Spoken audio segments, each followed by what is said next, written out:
Attention Talking Simpsons listeners, we have a new podcast miniseries exclusively on Patreon right now. For $5 and up subscribers at patreon.com/TalkingSimpsons, you get Talk King of the Hill Season 2, Part 1. That's right, we're returning to King of the Hill once again, putting out 11 new episodes covering the first half of the show's second season. Again, that is patreon.com/TalkingSimpsons. Be there or be not right. Cartoons from present and the past. Every week will be an animated bash. What a cartoon! What a cartoon! Maybe a short but mostly shows. We'll talk, we'll analyze, exploring as we go. What a cartoon!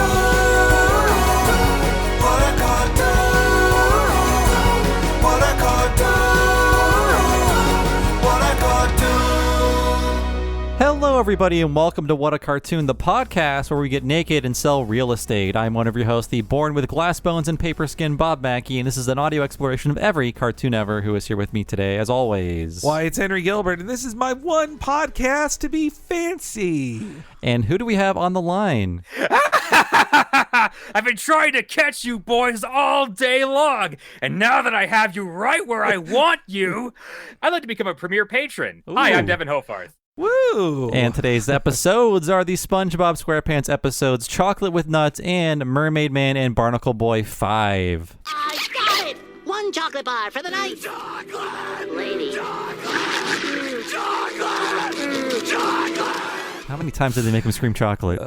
Too many. I think Lawrence is good for that, though. But yes, as you heard, that's our premium patron guest, Devin. You last heard him on the Digimon Adventure one we did, and before that, Dungeons and Dragons.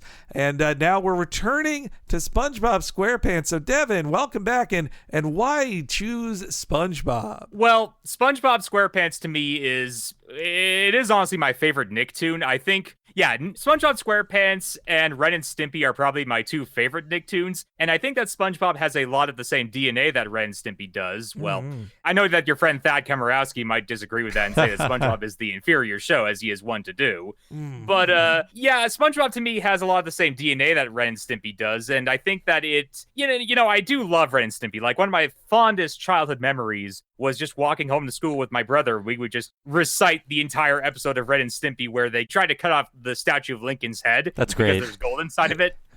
But yeah, that's some of my fondest childhood memories. But SpongeBob, meanwhile, I think SpongeBob is a lot, kinder. It's not as intense as Ren and Stimpy gets. And I think that made it more approachable to me. And as time has gone on, obviously SpongeBob has gone on past its expiration date to some people. But I still really love the first 3 seasons, and it is a lot like The Simpsons to me in how, if you go back and you watch the first season of SpongeBob, there's some interesting, deviations that it would change and it would take away as time goes on. Like, you watch the first season and they have, the running gag of, oh, SpongeBob is so weak, he can barely lift these stuffed animals. But then that just gets dropped later on. They're just like, no, SpongeBob is as strong as he needs to be. Well, and also you can hear, SpongeBob, not unlike Homer with his Walter Matthau voice, SpongeBob's voice morphs slowly over time. That when you go back to season 1, you're like, oh, SpongeBob sounded like that, huh? I believe they initially described him as having a very Pee Wee Herman affectation, which I could understand. Yeah, he's a lovable dweeb, but sometimes in those first season ones, when I've gone back to them, I'm like, oh, SpongeBob is too mean here. SpongeBob would make say, I play the clarinet and never get any better. He wouldn't say that about Squidward. He'd only support Squidward. I want to announce something. We've gone full circle because when the pandemic started, we did the SpongeBob SquarePants movie. And listeners will hear this months later, but we're recording this almost a year later since we recorded the SpongeBob SquarePants movie podcast. So we have come full circle. And we're recording this right before April, actually. So just the time for a thing about chocolate, for an episode about chocolate. Oh, yeah, it's perfect. Yeah. Well, and also the timing is interesting, too, because SpongeBob is more available than ever, and there's more of him than ever, thanks to the launch of Paramount Plus, your 17th streaming service you're going to sign up for. I watch it on a little site called Amazon. Yes. I'm rooting for him. It's still on Amazon Prime, yeah. Yeah, and there's also something else coming down the pipeline for SpongeBob, if I recall correctly. But I believe we'll get to that later. Yes, yeah. There's more SpongeBob than ever, including spin-offs now of it. But Yeah, I guess just for the What a Cartoon timeline of SpongeBob for our listeners, we first covered it, believe it or not, November 2018. Wow. We're closing in on 3 years since we first did our SpongeBob episode. It was tragically, not on our part, but it happened to come out right before the passing of the series creator Steven Hillenburg. Then yes, in March 2020, it was our What a Cartoon movie. And so we went deep into that. When we did SpongeBob the first time, we did a season 1. We did the first Mermaidman and Barnacleboy. Yeah. And I was going to ask, are these particularly fan favorite episodes from this era? This is honestly my favorite episode of SpongeBob SquarePants, period. Like, I think this is the best episode. Yeah, I think the fans love this one more too. Chocolate with Nuts is, I wrote down, it is tied as my number one. Okay. It is my number one, but tied with No Weenies Allowed. That's the one that's right up there with it. But this is like the perfect SpongeBob episode to me. I'm not as much of a sponge head. I know early classics like the Rip My Pants episode and things like that, but I don't know what is the Stimpy's invention of SpongeBob. What is the wacky deli of SpongeBob? Yeah, I guess I would have to say it probably is Chocolate with Nuts, although it's either Chocolate with Nuts or Band Geeks. And people seem to really, really like Band Geeks, and I have a bit of a hot take here. I think Band Geeks is kind of overrated. Dang, man. I rewatched Band Geeks. I watched like a dozen SpongeBobs in the lead up to this to get back in the Sponge brain. I think Band Geeks has like the best ending and several really great jokes in it, but I would slot it below Chocolate with Nuts and No Weenies Allowed myself too. But I love the bit of the guys spinning their batons too fast and they then fly into the Hindenburg and explode and they just die. That joke's great. Yeah. Band Geeks has like a very, very funny middle part, but my problem with it is that the ending kind of wants us to care about Squidward and his whole like rivalry with Squilliam. And the thing is, I don't. Squidward is, his entire bit is that he is this grumpy curmudgeon who just sows the seeds of his own destruction all the time. Like, Squidward sucks. Yeah, the one Squilliam Returns is a better arc for Squidward. In Band Geeks, his lie pays off. He is proven right and beats Squilliam. But in Squilliam Returns, no, his lie fails and he is humiliated because his fancy restaurant falls apart in front of him. Well, what I like about these episodes is, like any good 90s cartoon, it is full of vicious jokes about the elderly. Yes. Yeah. We're taking them down. And so much screaming, just screaming. Yes. Because even though SpongeBob is 99, that's when it premiered, it is totally a 90s cartoon. It still has all the hallmarks of a 90s cartoon. Oh, definitely. And I don't know if I'm the first one to make this observation, but I do feel like Chocolate with Nuts in particular has more Ren and Stimpy DNA than the average SpongeBob episode, because it honestly reminds me a lot of the Rubber Nipple Salesman episode. I'm glad you mentioned that because it did remind me of that. It's a great setup for a cartoon in that you can have so many sketches just by having them come to a new door with a new person. Yeah, it's an amazing concept to do if you just want to do a gag factory classic throwback cartoon like that, just going door to door and a new joke is behind every door. And Patrick shitting out the candy bars, spoiling an upcoming joke here, that is very Ren and Stimpy. Yeah. Man, yeah. And I mean, in Bob's great history of SpongeBob we did in the first one, the staff is just full of people who either directly worked on Ren and Stimpy or got into the business of cartoons right after Ren and Stimpy was big. Like I found multiple great oral histories and several of them mentioned that like the people who were on the periphery of Spumco or they were even discovered by John Kay as artists and they got into the business that way. Yeah, no, I think Chocolate with Nuts, I was an older teen when SpongeBob debuted, and I think I definitely viewed it, listeners have heard the story before, I viewed it as like equal to Cat Dog, or just like, yeah, this is the new Nicktoons thing. I wasn't that into it. If I'd known it was from the people who did Rocko's Modern Life right before it, I would have given it a huge chance, but it was episodes like Chocolate with Nuts, and I think it was definitely seeing this one made me realize SpongeBob was more than I had assumed, because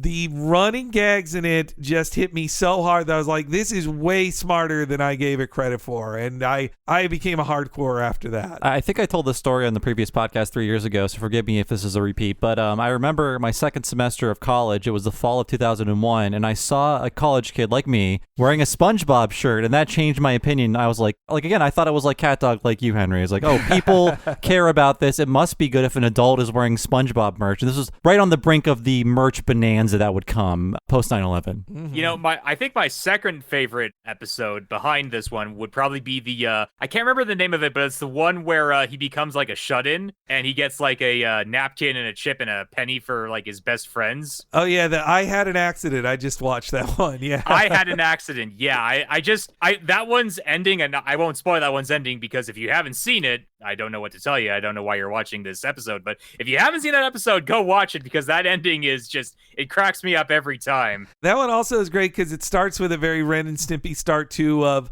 SpongeBob falls and his butt explodes. Like it breaks like an eggshell into a million pieces. And if it happens again, you'll have to be put inside the iron butt. Oh no, it itches. I think, too, it works more as a mainstream show, even with those Ren and Stimpy style jokes, because there isn't an underlying cruelty to it. Like, you feel for SpongeBob, and it's okay to feel for SpongeBob. It doesn't hate you for liking SpongeBob. Now, going back to watch it, it was getting Paramount Plus that did it. I'm a freak who subscribes to all of them, but I wouldn't say Paramount Plus is needed unless you really want to watch old Comedy Central things like Stranger There's Candy, that's on there, or Detroiters. I'm finally watching that because I have Paramount Plus, but another reason to sign up for it is Camp Coral has debuted the SpongeBob babies, as you will. I haven't heard good or bad about it review-wise. I've heard some people say when it was announced, this is not in the spirit of what Hillenburg would have done, and it feels like they waited for him to die to do this show. I don't know. Yeah. I mean, I can't.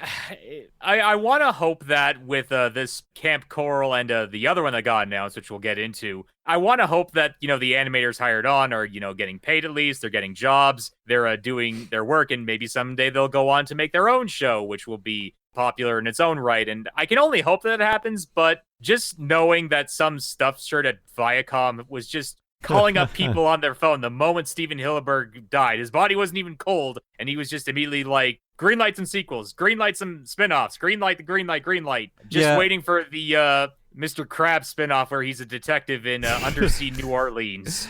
Now I kind of want to see. Yeah, I mean, we're in a kind of renaissance here, not a good or a bad one. It's just there's more things happening now because we had the recent movie in July of 2020. I guess that hit. I mean, it would have been, yeah, and now it's just a thing on Paramount Plus. Yeah. And then we have the Patrick spinoff and Sponge Babies, and then presumably more episodes of the show. Yeah, I would assume more regular episodes are still being made too. But yeah, you were referring to the Patrick spinoff show that has since been announced. It could be good. I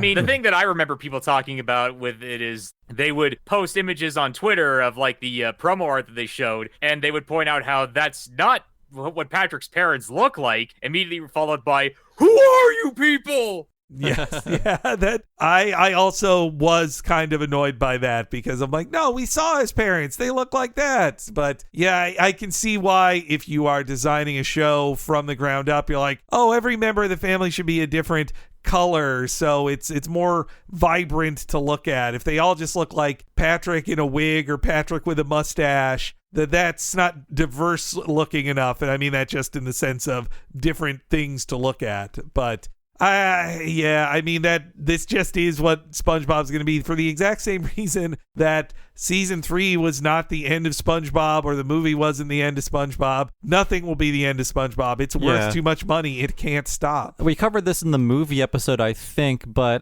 during the production of this season, especially towards the back half, as is in this episode, they were shutting down the production. They were winding it down. It's like, well, we did our 52 or 65 or whatever it was, and we move on. That's the Nickelodeon way. They didn't know know that we needed the comfort of both Shrek and SpongeBob, green and yellow, after 9/11. We needed to buy products to make ourselves feel better, and SpongeBob, the feel-good happy show, would just have a huge explosion post 9/11. It would be the biggest, hottest years of the show after they shut down production. Oh, man, I don't know if you've done the Shrek podcast yet, but I'm super looking forward to that. We've half done it, and yes, it's been released as of this release, but as of this recording, we've only recorded the history segment. Yeah, no, it's a real 2001 frame of mind doing both of these, Shrek and SpongeBob, around the same time, because yeah, SpongeBob was this warm, soft hug of a thing that we all kind of turned to after 9/11, and it was really nice. Like, I watched the Nickelodeon produced and not that particularly like deep, but interesting 10th anniversary behind the scenes thing called Square Roots. And a real interesting thing of it is just seeing how many then contemporary news shows in like, 2003, 2004, all of them going like, and you heard of this SpongeBob thing? Like seeing Katie Couric in a SpongeBob costume, or seeing Ryan Seacrest tell Simon Cowell, SpongeBob's ahead of you on the cutest guys list in People. SpongeBob is 2000 score. He is. He so is. Even though he doesn't look like it at all, but everything around him is. And also, I will say again, too, the SpongeBob musical is good. I had a good time watching it. It was one of the last things I saw in a theater. Oh, in a theater? Wow. Yeah, no, was it one of the musical theaters downtown in San Francisco, which one would hope it would reopen at some point, the Orpheum, but who knows? The next time we do another SpongeBob episode, we'll be like 5 other things have been announced since then, in addition for old SpongeBob. The Gary Chronicles. Oh, God. Oh, God. Did you see the musical with Tom Kenny on stage as Patchy by chance? I've seen clips of it, which would have been perfect, but no, unfortunately, Tom Kenny was not at our one. It's they have recordings of him, but wouldn't it have been amazing to see him as Patchy in person? Oh, God. Yeah, I would have loved that. I love that the invention of Patchy is just to pad out episodes, just to be like, well, they had 52, and then in the last 20, they realized, like, crap, we need to just take one segment and call it SpongeBob's House Party, and then film 10 minutes of Tom Kenny in a costume and call it a one full episode. Hey, Tom Kenny, you want to just put on this pirate costume for us and dance like a monkey on stage? Well, okay. Do I? He's such a goofball. I do love that about Tom Kenny. He wants to have fun. He's a dork. He loves being SpongeBob. You really get that sense. He wants to be Mel Blanc for SpongeBob and do him till he dies. So yes, since we've covered the history before, when we do our first segment history, I wanted to do a little aside about one of the many less celebrated folks who have worked on SpongeBob, but very important, especially to the third season that we talk about, and both segments of this episode we're doing. And yeah, just to set the scene for season 3 of SpongeBob, as Bob said, it was the one they knew was their last. They just want to be extra wacky and have a ton of crazy fun. And they start hiring on some really interesting people to make extra weird episodes for a show that they figure they apparently put the entire season 3 to bed, like sent off to finish production February 2002. That's when they were done. It would keep airing for 2 years. That's right. That's how long they stretched it out. But yes, the person I wanted to focus on was one of the most important storyboarders and writers on season 3, and that is the enigmatic, well, not enigmatic, but short name, Kaz, K-A-Z. Kaz is, that's the pen name of Kazimierz Jereminas Prapuolenes. That's a Lithuanian name. I know I butchered it, but that's why he goes by Kaz, because no one can say that. But see, I thought it was Japanese for peace. Metal Gear taught me that. I think for the longest time, I watched those and saw the name Kaz on there, and I was like, yeah, they got a Japanese artist on there. That's interesting. But no, it's a Lithuanian of ethnicity man who was born in New Jersey. So he's Hoboken's own Kaz. To Lithuanian parents, he is 60 now, so a Gen Xer. And he's a really interesting cartoonist who ended up becoming one of the top people on SpongeBob in his time. Kaz spent his teens going to school for cartooning. He learned from the likes of Mad Magazine creator Harvey Kurtzman and also Mouse creator Art Spiegelman. If you look at his art, you're like, oh yeah, you learned from Art Spiegelman big time. And also he was friends with Peter Bagg growing up, the creator of Hate, whose style Mission Hill really was influenced by. So one of his earliest jobs, Kaz's, was as a cartoonist. He worked with Spiegelman on this comic series called Raw, which was a really good alt comic anthology. And that led to the creation of Kaz's big breakout comic strip, Underworld, which if in the 90s you read alt weeklies, Underworld was like right on the level with Life in Hell or Tony Millionaire comics. Or you told me, Henry, just Google it, you'll see it, and you'll know. Like, oh, I've seen this before. The second you look at one of those pictures of Underworld from Kaz, you're like, oh yeah, I've passed by that in an alt weekly, or I've seen a t-shirt of these characters. You know, it's a postmodern and absurdist and satirical, all these things that he'd bring to SpongeBob, though it's also full of profanity and sex jokes, and you'll see characters that kind of look like Mickey Mouse and Popeye hanging out and getting drunk and dying, and it's a fun, silly comic that he still does on and off these days. And also what's funny about Kaz is that in the mid-90s, while doing Underworld, he would do one-off comics for various publications. Around the same time he was doing comics in the earliest issues of Nickelodeon magazine, he was also doing comics for Screw magazine. I assume that Screw magazine is not for carpenters. No, it is not. No, it's if you were a person who thought, you're like, man, I'm kind of bored by Hustler, boring, like your next step down was Screw. That's the level. It had a very enigmatic spokesman and CEO. Yes, yeah. He also made Larry Flint seem normal by comparison. That's true. I get them confused, but then I realize is Al Feldstein, Al Goldstein, is that his name? I believe Screw Magazine's Al Goldstein. Yeah, no, he is the bigger pervo. Yes, yeah, but so Kaz,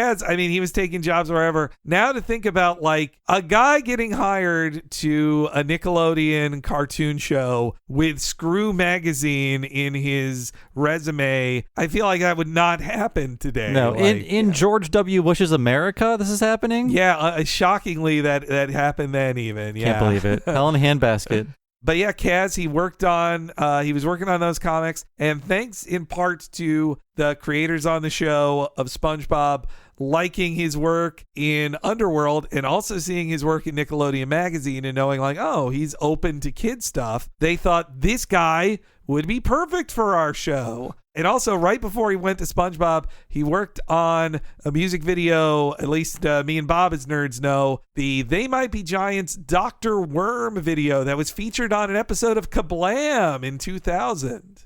If you guys remember seeing a green worm drumming around a bunch of alternative-looking kids all over New York City, the animation, or at least the character designs, and I think some of the animation was done by Kaz there too. I love the Dr. Worm song in general. I think it's the last new They Might Be Giant song I like. And by new, I mean 1998. And it's also written for children. It is, yes, yeah. That's why I worked on Kablam. But yes, so he gets recruited to SpongeBob, and it's so similar to what we'd hear about like a decade later on Adventure Time, that Adventure Time has these showrunners that just love indie comics and say, hey, if you can draw an indie comic, you can probably do a storyboard. So they hired on Kaz to do it, and he said he really enjoyed it. He was instantly put with a co-storyboarder, either Paul Tippett, who'd go on to be the showrunner of latter-day SpongeBob, or Carl C.B. Greenblatt, who would go on to create Chowder, who are the two co-boarders on this episode. Chowder's also very good. I actually really like Chowder. I need to give Chowder a Chowder chance. It's a very comfy show like SpongeBob, and it also stars a little child of size, but they don't ever really make a joke about that, and that's nice. I like that. Yeah, Chowder and Flapjack were the overlooked pair of shows from that era before Adventure Time hogged all the glory.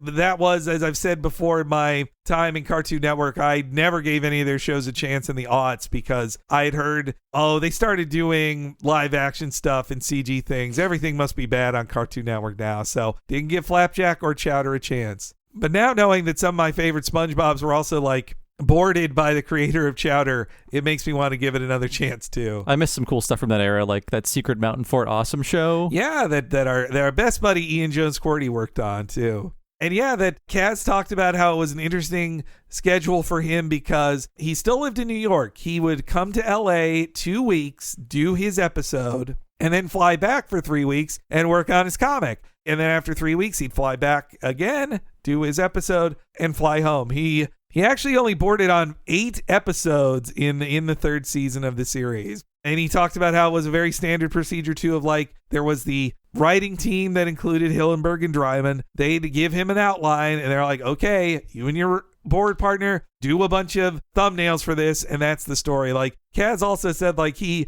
thumbnails didn't look half as good as any of the layout team. He was not on model was not his thing. The jokes were his thing, and he was very good at that. He also said the first one he worked on in season 3 was Nasty Patty, which he said when he first pitched it, he filled it with some dirty stuff that they had to tell him, like, no, you can't. Don't even put that in your boards.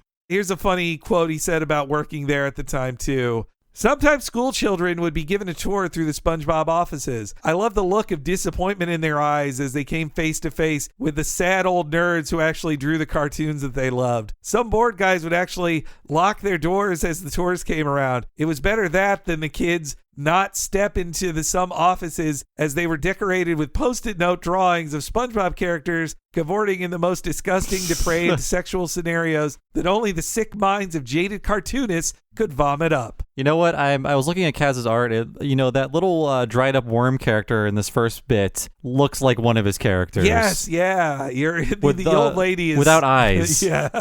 Oh boy. I'm looking at the storyboard of her, and it's way more disgusting. Oh yes, yeah. That's like the only storyboard I could find of his art, but it's just her caved in skull. Like I mean, there's also a level of detail that Rough Draft is really good, but you can only get so much detail in the TV show. So yes, he had a great time working on it in the series, but he had left, actually, believe it or not, September 2001 was when he shipped his last episode as storyboards. And unlike other guys, he did not come back for the movie. He apparently, though, was not done with animation, as instead of working on the movie in 2004, he went on to Camp Lazlo, which was run by Stephen Hillenberg's mentor, Joe Murray. That makes me want to give Camp Lazlo another chance. Yeah, knowing that he worked on it, I at least want to look up his episodes of Camp Lazlo and give them a watch. But I also believe that's now on HBO Max as well. There is a certain cameo in Camp Lazlo that I know of a certain character from a certain cartoon that you guys have covered multiple times. Really? I don't know about this.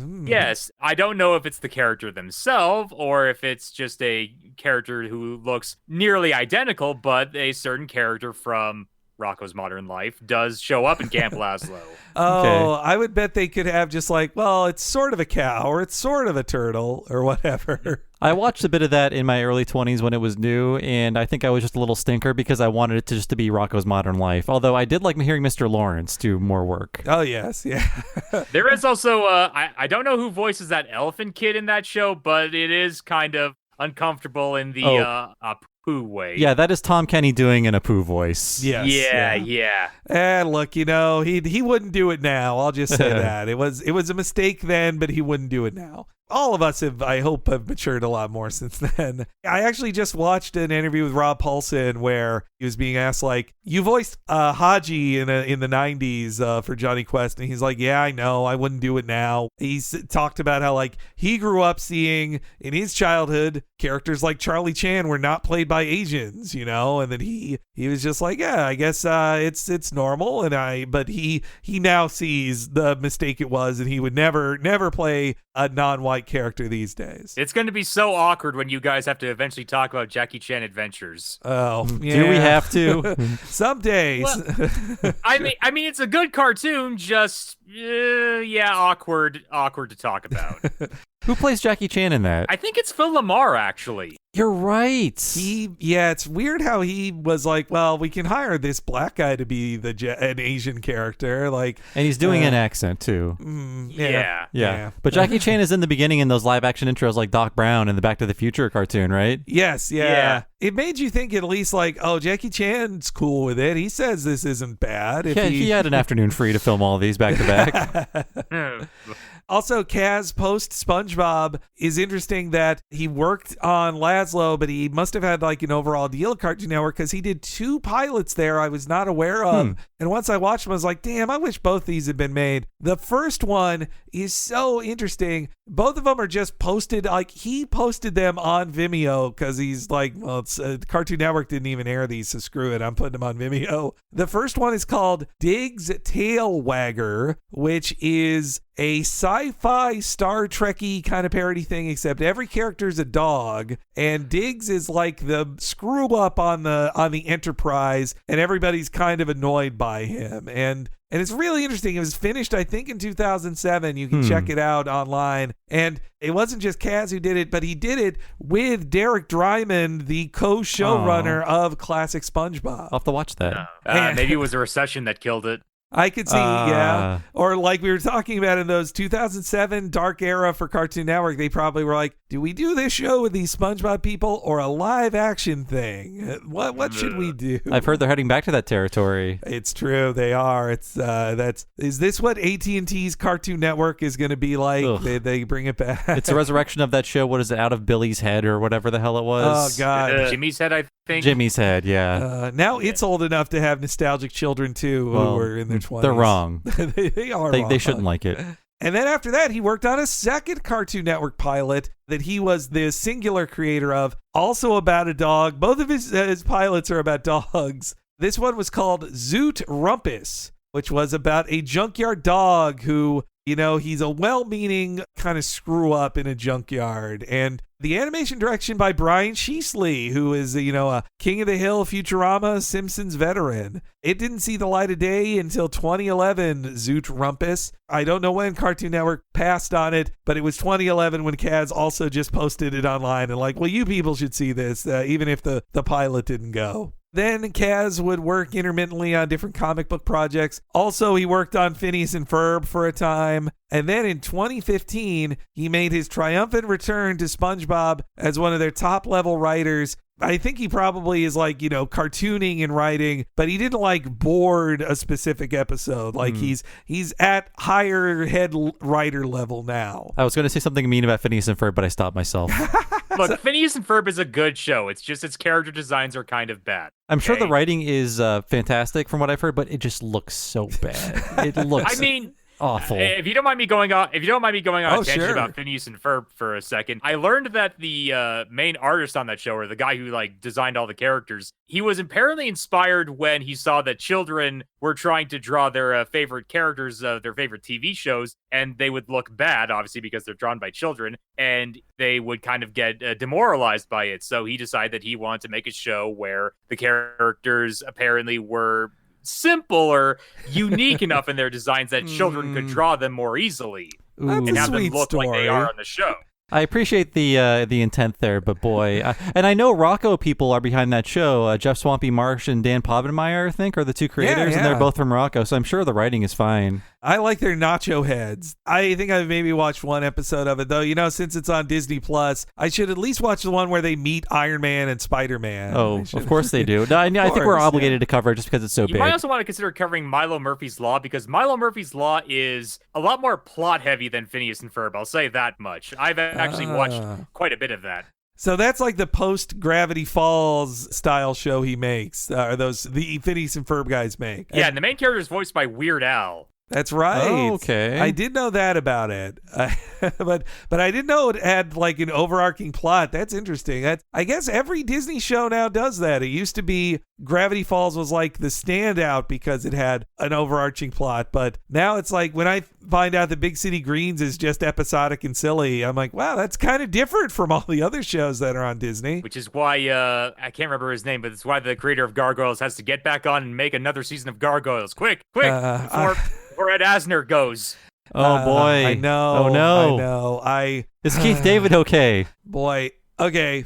It seems like Disney is weirdly locking down Gargoyles and not allowing it to appear in things. They are making new Gargoyles toys, but it feels like Gargoyles is hands off in a way that other shows, they let the toys be played with more. Okay. That's how it feels. My comment on this is based on that Teen Titans Go episode with Freakazoid, they have an Ed Asner replacement standing by. That's true. That guy sounds a lot like Ed Asner, the Cosgrove stand-in. He does. So they can get him me. to voice whatever his name is. Hudson. There you go. Hudson. Hudson, yeah.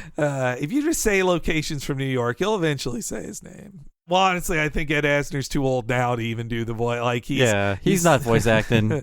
Certainly not on a TV show budget for if you need 12 hours of Ed Asner's recording, I feel like you need to set aside 3 years for that. Like, you're not getting it. But, well, also, I mean, now the DuckTales show is over, and I do wonder what the future is for those things. I think the DuckTales show actually did it too well that it made itself redundant, because now I think you've maybe seen that there's going to be a Darkwing show worked on by Seth Rogen. He's working, talk about a monkey's paw. And then Andy Samberg is working on a Chip and Dale Rescue Rangers movie. So before, those brands were just dead to Disney.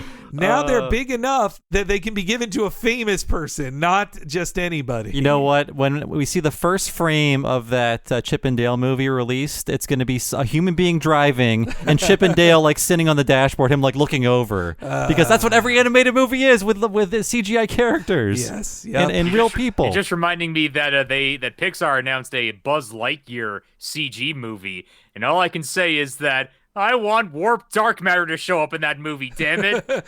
It's about the man he was based on. Yeah, see, unfortunately, those Buzz Lightyear cartoons aren't even on Disney Plus. No. They want to pretend they don't exist for the some Aladdin reason. cartoon isn't. I don't think the Hercules or Lilo and Stitch cartoons are on Disney Plus. No, they are. Oh, Those that's ones weird. are. Yeah, because I remember I pulled it up when I first got Disney Plus. I wanted to watch the Lilo and Stitch TV series episode where every kid in the hall appeared in it, and I pulled that one up, which that one's good because it's secretly their gay episode. Well, honestly, the show in general, Lilo and Stitch is very gay, but it's the episode where it's about Kevin McDonald's character is in the closet to his family, pretty much. But yes, so Kaz, he returned to SpongeBob. If you look up a recent episode called SpongeBob in Random Land, he designed every weird thing in Random Land. It basically is an episode about SpongeBob goes to the Underworld comic strip and meets weird shit. I mean, it also kind of is just a ripoff of, well, not ripoff, homage to Porky Pig and Wacky Land, which we also got to see in our childhoods when Tiny Toons Adventures went to Wacky Land. And Kaz, alongside Mr. Lawrence, they co-wrote the 2019 SpongeBob birthday special, which I'm sure at least listeners out there have seen the SpongeBob live action where all their voice actors play their characters in live action scene. That's from that. And Kaz, I think, is now all in on SpongeBob because he's also one of the credited developers of Camp Coral as well. And so I think, he's 60 now. I think he does the Underworld strip when he feels like it. If you go to his website, I think you'll see it's every 3 months he'll do a new one, which that's retirement for cartoonists if you're lucky. And it seems like as of this recording, season 13 of SpongeBob is about to continue. It seems like they aired a preview of it in October, and now they're going to continue airing it starting in April. They made season 12 last a really long time. They drug it out too. When I saw on Paramount Plus that it's only 12 seasons of SpongeBob for 22 years, but that's just how long they wait in between episodes sometimes. But yes, I just want to give everybody a quick look at Kaz, who was co-storyboarder on both of the episodes we're covering this week. So when we come back, we will talk about Chocolate with Nuts and Mermaidman and Barnacleboy 5.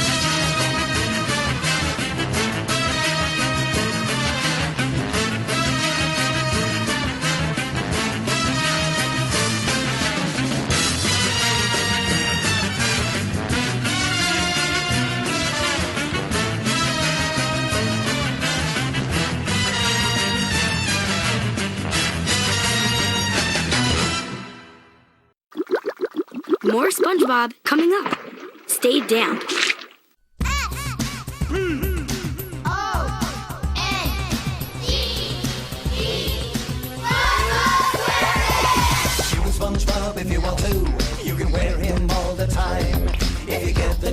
to wear SquarePants, even on your behind. I wear SquarePants. SpongeBob SquarePants. SpongeBob SquarePants. Are you squaring up? SpongeBob stuff in stores now.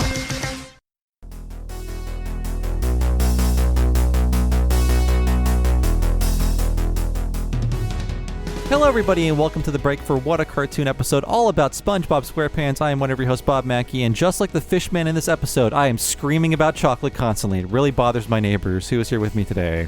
Hey, it's Henry Gilbert, and I'm always on the lookout for evil. And yes, if you're listening to this, thank you very much. And if you want to support the show and get all these episodes 1 week ahead of time and ad-free, please go to patreon.com/TalkingSimpsons. Sign up there, you'll get just that, but also access to everything behind the $5 paywall. That includes all of our limited miniseries, which is, I think at this point, over 100 episodes. Our most recent one is Talking of the Hill Season 2, Part 1. That's 11 new episodes of Talking of the Hill rolling out in the spring of 2021, which we're there right now, so check it out. They're all waiting for you behind the $5 paywall, including things like Talking Futurama, Talking Critic, Talking Mission Hill, and so much more. And once you sign up, you get access to everything we've done on the Patreon behind the paywall at that $5 level for the past 4 years. It's a lot of podcasts. If you've never heard them before, there are so many podcasts that you haven't heard. If you're not part of the Patreon, at patreon.com/TalkingSimpsons, there's also a $10 level. When you sign up for that, you get access to everything on the $5 level, but also access to one mega-long podcast once a month, only for patrons of that level or higher. Bob is talking about the What a Cartoon Movie podcast, where we cover an animated feature film as in-depth as we go into SpongeBob or other cartoons on What a Cartoon. Each month on the free feed, you get to hear the preview, but if you wanted to hear the full thing of, say, me and Bob talking for over 4 hours about Shrek for its 20th anniversary, you got to sign up at the $10 level to hear all that, plus all of the $5 bonuses Bob just listed. If you signed up now, you can go back in our back catalog and listen to the truly essential for this podcast chat about SpongeBob SquarePants the movie. And at the end of this month, you'll hear me and Bob chat about the cult classic Ralph Bakshi film Cool World. Sign up at that $10 level. You'll have the entire gigantic back catalog of What a Cartoon movies. I'd say over 130 hours of podcasts at this point. 3 years worth almost, all at your fingertips, on top of a ton of other cool extras that you'll find digging around in there. So please head over to patreon.com/TalkingSimpsons today and sign up to check it all out. And if you've never been part of the Patreon before, it's so easy to sign up, and once you do sign up, you're given a code that you can drop into whatever you use to listen to podcasts, and that way you can access all of our bonus podcasts alongside your free podcast as part of your podcasting lifestyle. And there is also an app for any smart device you might have. You download that, you can access our bonus content that way as well, but either way you do it, it is so easy to access everything waiting for you behind the paywall at patreon.com/TalkingSimpsons. So thank you so much for listening to our break. We'll let you get to our revisitation of the world of SpongeBob SquarePants.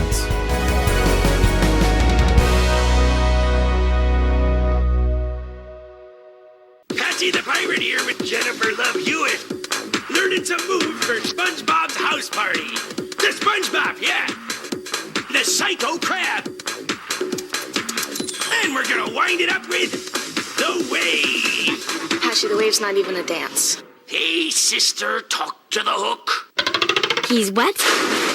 He's yellow. He's back. Are ya ready, kids? Aye, aye, Captain! I can't hear you. Aye, aye, Captain! Oh!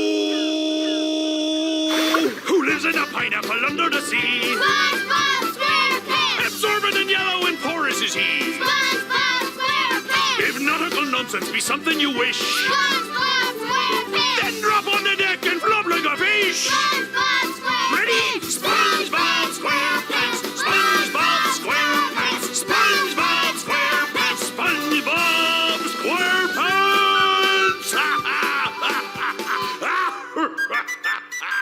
Okay, so we are back, and we'll start with the first half of this episode, Chocolate with Nuts, and I wish I could have found more. I found like multiple interviews with Kaz, but very few people asked him directly about Chocolate with Nuts. The only one I could find was actually from a SpongeBob fan page in like 2002. Ooh. He talks about Chocolate with Nuts before it even airs, that he just says, oh, this is an episode I'm really interested in. But here's his one comment on it I can find from Kaz.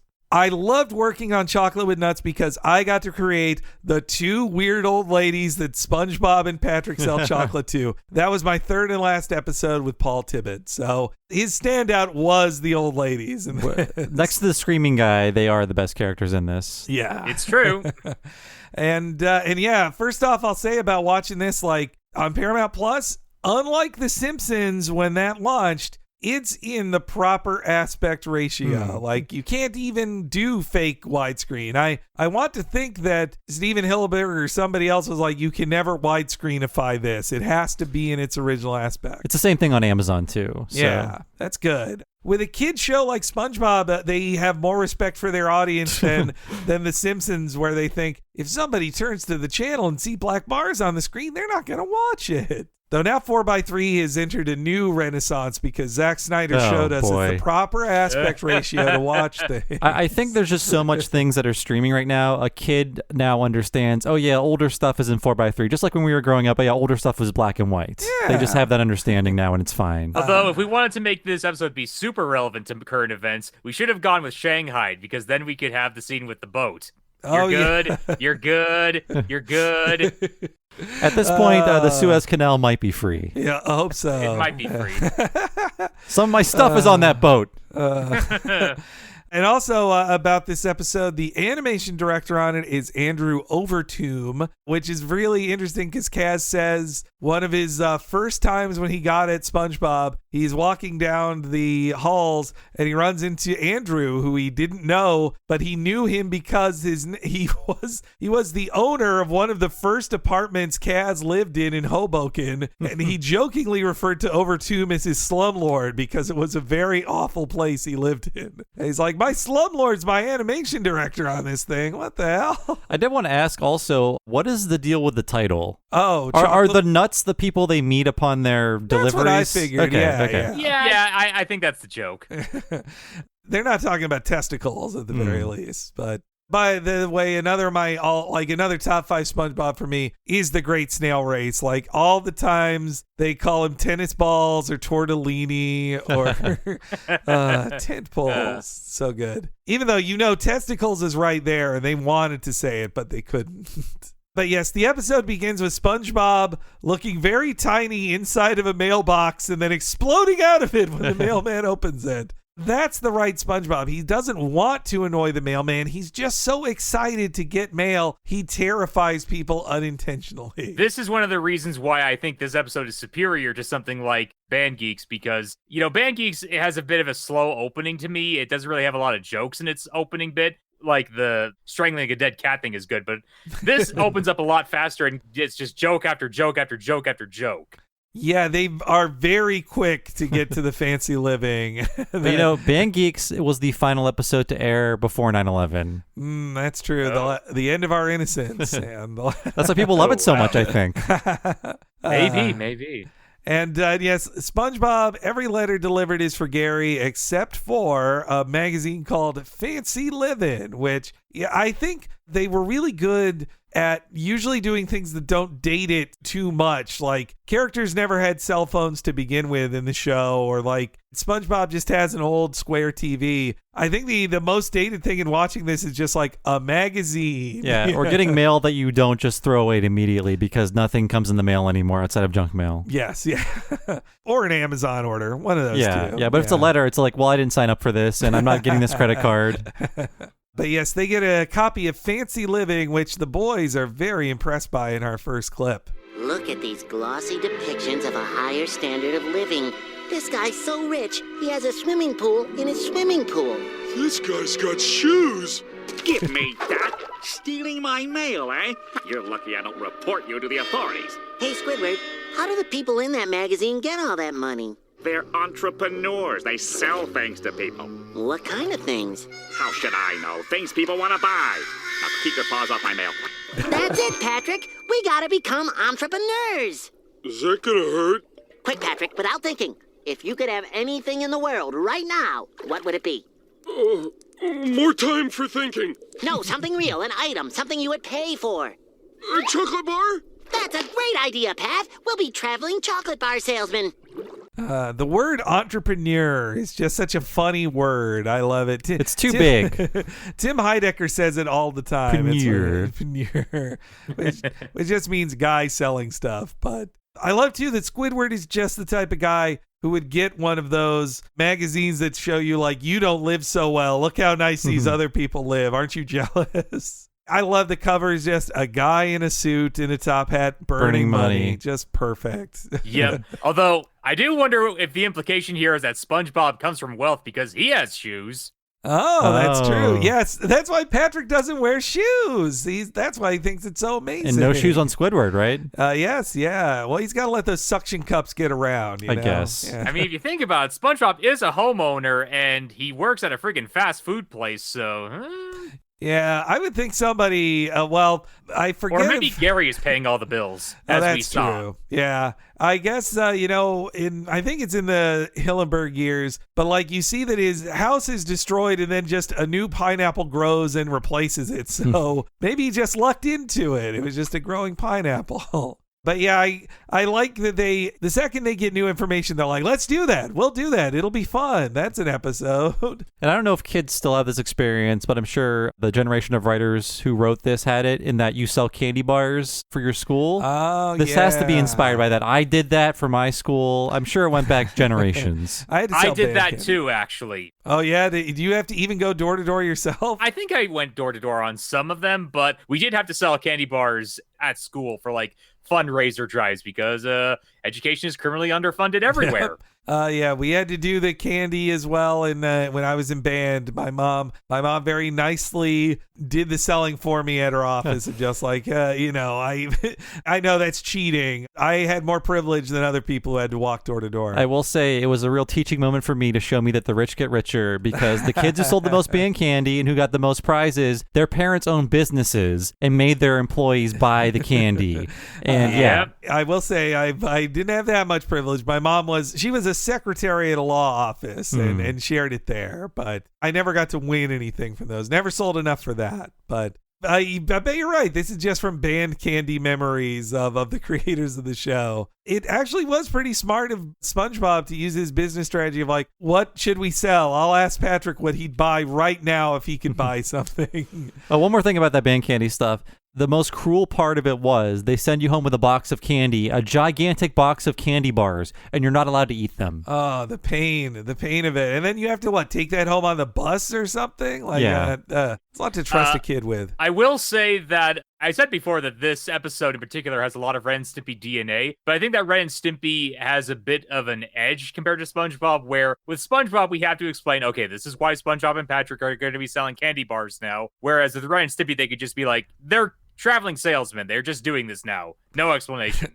Yeah, Ren and Stimpy can just instantly have a job at the start of an episode, and it's not treated as like, well, what did they do before that? Yeah, there's no grounded reality to their lives, where they live, what their jobs are. In Rubber Nipple Salesman, you can just assume that they're like drifters who happened into a thing they can sell. Also, though, so they go to a bargain mart, which I do like that level of reality of, well, if they just buy them at the cost, then they're not going to make any profit. So they have to go to bargain mart to get cheaper candy bars that they can then sell at a markup when doing it door to door. That at least there's a certain level of reality to it as a business that I am impressed by. I assume they also buy them in bulk. Like, there has to be some kind of bulk markdown on them, I assume, anyway.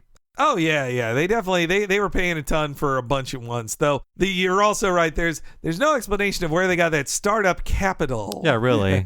But yes, they start going door to door, and well, when I really deconstruct this episode, why I love it so much, I think it is that there's 4 different callbacks going on at a certain time, like 4 different running jokes the whole time. Mm-hmm. Starting with their first guy in this next clip. Turn down your volumes, listeners. Fancy living? Here we come. Make way for a couple of entrepreneurs. Okay, Patrick, this is it. The first step on our road to living fancy. Just follow my lead. Good afternoon, sir. Could we interest you in some chocolate? Chocolate? Did you say chocolate? Yes, sir. With or without nuts. Chocolate? Chocolate! Chocolate! Chocolate!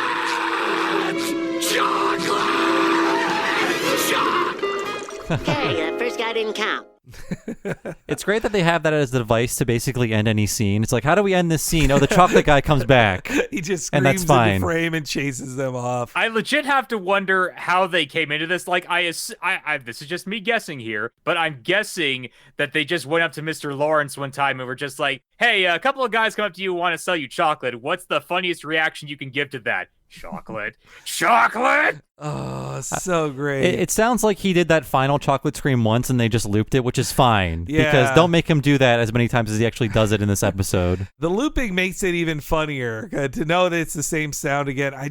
When I first saw this in my late teens, seeing the absurdity of they open a door and a man just hearing the words chocolate makes him desperately scream chocolate at them. He puts both his fists up in the air and just the drawings of him are just so goddamn hilarious to me. I was howling with laughter the whole time. Every time the chocolate guy came back in my first viewing of it, I was like, they brought him back again. I love this. He really wants the chocolate. Yeah, your first read on it is this guy hates them for selling chocolate, not that he desperately wants it. Or that he had a traumatic experience with chocolate that's not being explained. Yeah. And this guy's used in memes all the time, right? Yes. Yeah. Well, in the design of this guy, he's one of the many fishy bystanders. Like you can. He is known as Incidental 6, according to the Wikipedia. Ah, okay, that's good. The Wikipedia knocked me out because there are so many incidental unnamed characters on The Simpsons that don't get these wiki entries. That the Sponge, there's like incidental 32 or whatever, and it's like, here are the 19 episodes this character is in the background. These SpongeBob wiki people are obsessed, more than the Simpsons wiki people are. They outdo the Simpsons wiki people. Yeah, no, thank you for bringing that up, Devin, because when I went to the wiki page for this episode in Mermaidman 5, and in Mermaidman 5, because it starts with a giant line of characters, they for real list every numbered incidental character in a row of like, here's the characters who appear in this episode, and it's like dozens of them are listed. It's crazy, that dedication. And I mean, going back to Ren and Stimpy for a second, I'm sorry, but this is a lot like a Ren and Stimpy episode. This does feel like a Ren and Stimpy joke almost, of just a character overreacting to something to such an extreme measure and threatening violence onto our protagonist. Like, I could easily imagine this joke being in an episode of Ren and Stimpy. It would be a giant angry father figure on Ren and Stimpy. Yeah, that would be the difference. And also the person voicing him would be a whiskey-soaked old man voice instead of Lawrence. Like, and his neck would be pulsating with veins inside of it. I mean, Lawrence is just perfect. I love his voice and like everything. He's an underrated tool of what makes SpongeBob so great. And Incidental 6 is such an interesting character, but every time he shows up, just to do a line of like, say, when SpongeBob's feet are in his potato salad, and he says, thanks a lot. It took us 3 weeks to make that potato salad.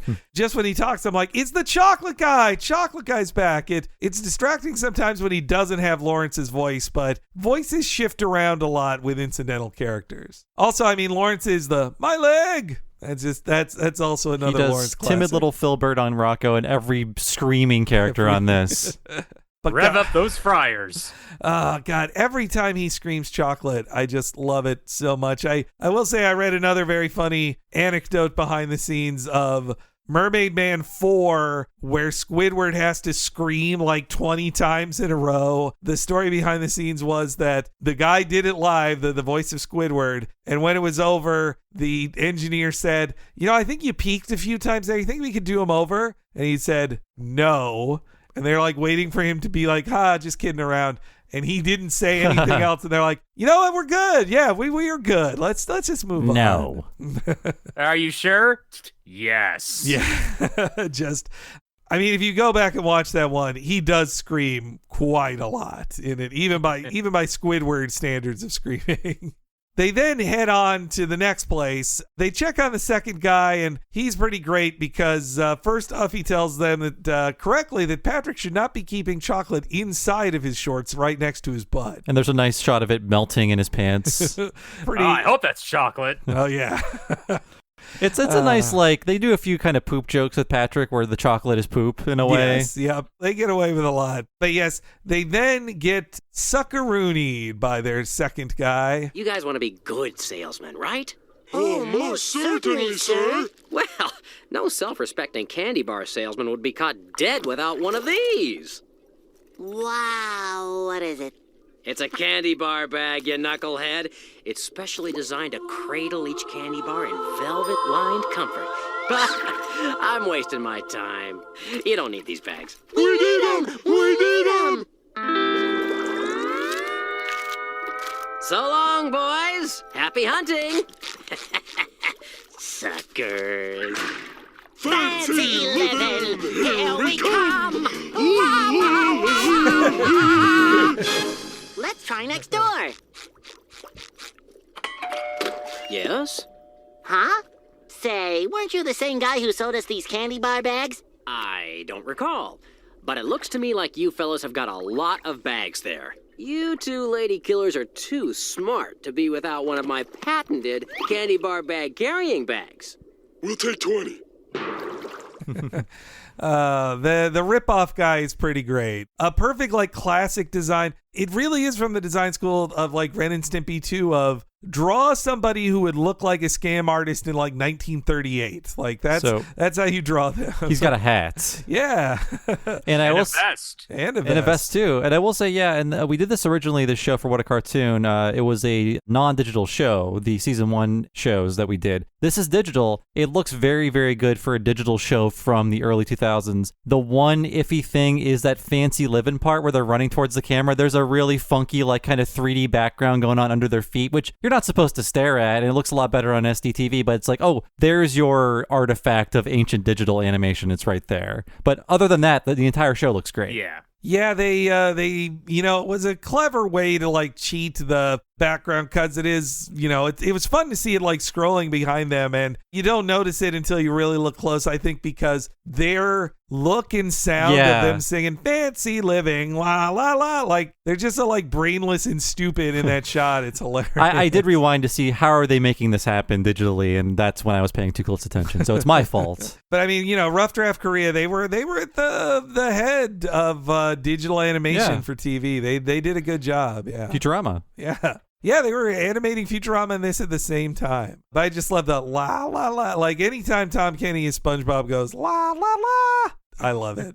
And I think this is a good lesson for children at home to learn how scams work. And maybe they won't be scammed themselves if they know a guy is talking them up with flattery saying, "You lady killers." He made us feel special. I love that. Yeah. That as they then fail to sell other things, they head to the next place. They have a woman actually on the hook to buy one. It's a great dialogue-free joke, really, of just him unzipping, I'd say, 40 bags to finally open it. He keeps pulling bags out of bags out of bags. Especially because SpongeBob put them in there so that he's continually surprised, like, wait, what? That's a bag too? Okay. Just, so good. It raises the question of how many times did this guy scam them? It had to be 15 doors in a row, I think. Yeah. They sure have a lot of disposable income in this. It is true. Yeah. And Patrick is trying to help. He has taken his pants off. He's just unzipping and zipping his pants in front of her. That lady is lucky he's wearing his underwear. And that they're not yellow like his other underwear are in one episode. I always appreciate the tighty whities on Patrick. Yeah. Underneath his shorts. I had forgotten the incredibly dirty joke when he is wearing yellow underwear, and then the blackout gag is him saying, these were white when I got them. Oh, God. And also, yes, like you said, Bob, the scene ends. It's funny enough. They go like, oh, here we are. And the lady slams the door in their face. But no, the chocolate guy has to run into screen to end it. Oh, you know what? And that scared the shit out of me because I have surround sound and I always forget that I do. So the second he screamed chocolate, I whip my head around like, is somebody in my apartment? And I realized like, oh no, it's a chocolate man and he's in the TV. He can't hurt me. Oh, that's great. Oh, to experience that in surround sound, that's so good. Man, in my first viewing, when I saw him run into screen, I was like, oh my God, they're bringing the chocolate guy back. I thought it'd be a one-off joke. So once he comes back the first time, I knew he was coming back more and I was excited. And then in a very like old school Death of a Salesman way, they're having a meeting at the diner. They're like, well, let's go to a diner and figure things out. And they come to a conclusion. There must be something. What was the reason we bought those bags? He said we were mediocre. That's it. He made us feel special. Yeah, he did. I'm going back to buy more bags. No, wait, Patrick. Why don't we try being nice? Oh, okay. Remember, Patrick, flatter the customer. Make him feel good. Hello? I love you. I think you laid it on a teensy bit thick there, old pal. Let me try. Please, go away. How you doing? How am I doing? Want to buy some chocolate? We got him now! Sorry, chocolate has sugar, and sugar turns to bubbling fat. Isn't that right, lover boy? It tickles. As you can see, me and chocolate no longer hang. You can keep that for $5. I'll take 10. I love after that, Patrick is just enraptured looking at this old photo of that guy. For some reason, that guy had many prints of that on hand, just to remind himself, like, don't eat chocolate. You're very fascinated with this fat 13-year-old boy, Patrick. I'd be careful doing that if I were you. The cops are going to name him person of interest. And I like seeing the bubbling fat on Patrick. We talked about Ren and Stimpy before, but they do the gross out close-ups on the show, but they're usually like 43% less disgusting than Ren and Stimpy. Yes, yeah. There's not like active pus or snot or anything happening or throbbing veins. Right. Instead, it's just popping bubbles on his stomach. And Patrick loves it. Like, Patrick is not insulted to be called fat by this guy. He's like, my fat bubbling up makes me laugh. It's fun. And I believe that's Tom Wilson there. Oh, really? Okay, yeah, he was doing voices around this time. He did a lot of, I don't want to call him Biff, because he doesn't want to be Biff forever. He's fine with it now. You're right. I think now he can be happy that, like, there's a generation of kids who will know him as, like, SpongeBob's bully in that episode. Or the guard at the who tells him to go to Weenie Hut Jr. They wouldn't even know him as Biff Tannen. He was Flats? I didn't know that, actually. Yes, yeah, he's Tom Wilson is a recurring voice in a lot of the show. He's great. I do believe he is Flats. I love Flats. Was he the Tattletale Strangler? Oh, I think he's the Tattletale Strangler. Yeah. I think I'm getting that mixed up. Yeah. But I assume that guy has all of those photos around because he like goes to speaking engagements. Like he's well, I don't want to say Jared, but he's one of those type of guys. Tommy Lasorda. Yeah, I'd say Tommy Lasorda. That's R.I.P. Tommy. Slim Fast Zone Tommy Lasorda. But yeah, there's another great joke at the next place they go to where Patrick is just glaring at the guy. It is a Ren and Stimpy painted character joke, but it's a new version of it. The guy shifts in between being a cell character and a painted character. I did like that. I also like Patrick's eyes getting slammed in the door, but he doesn't react in pain. He just likes the inside of his house. Yes.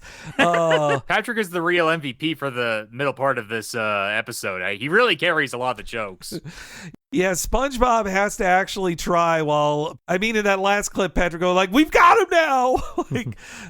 It just his excitement at it. And yes, his eyes crushed in the door. And instead of saying, ow, he's just like, hey, you got a nice place here. That's pretty nice. Again, they're just creeps. They're creeping people out when they're glaring at them.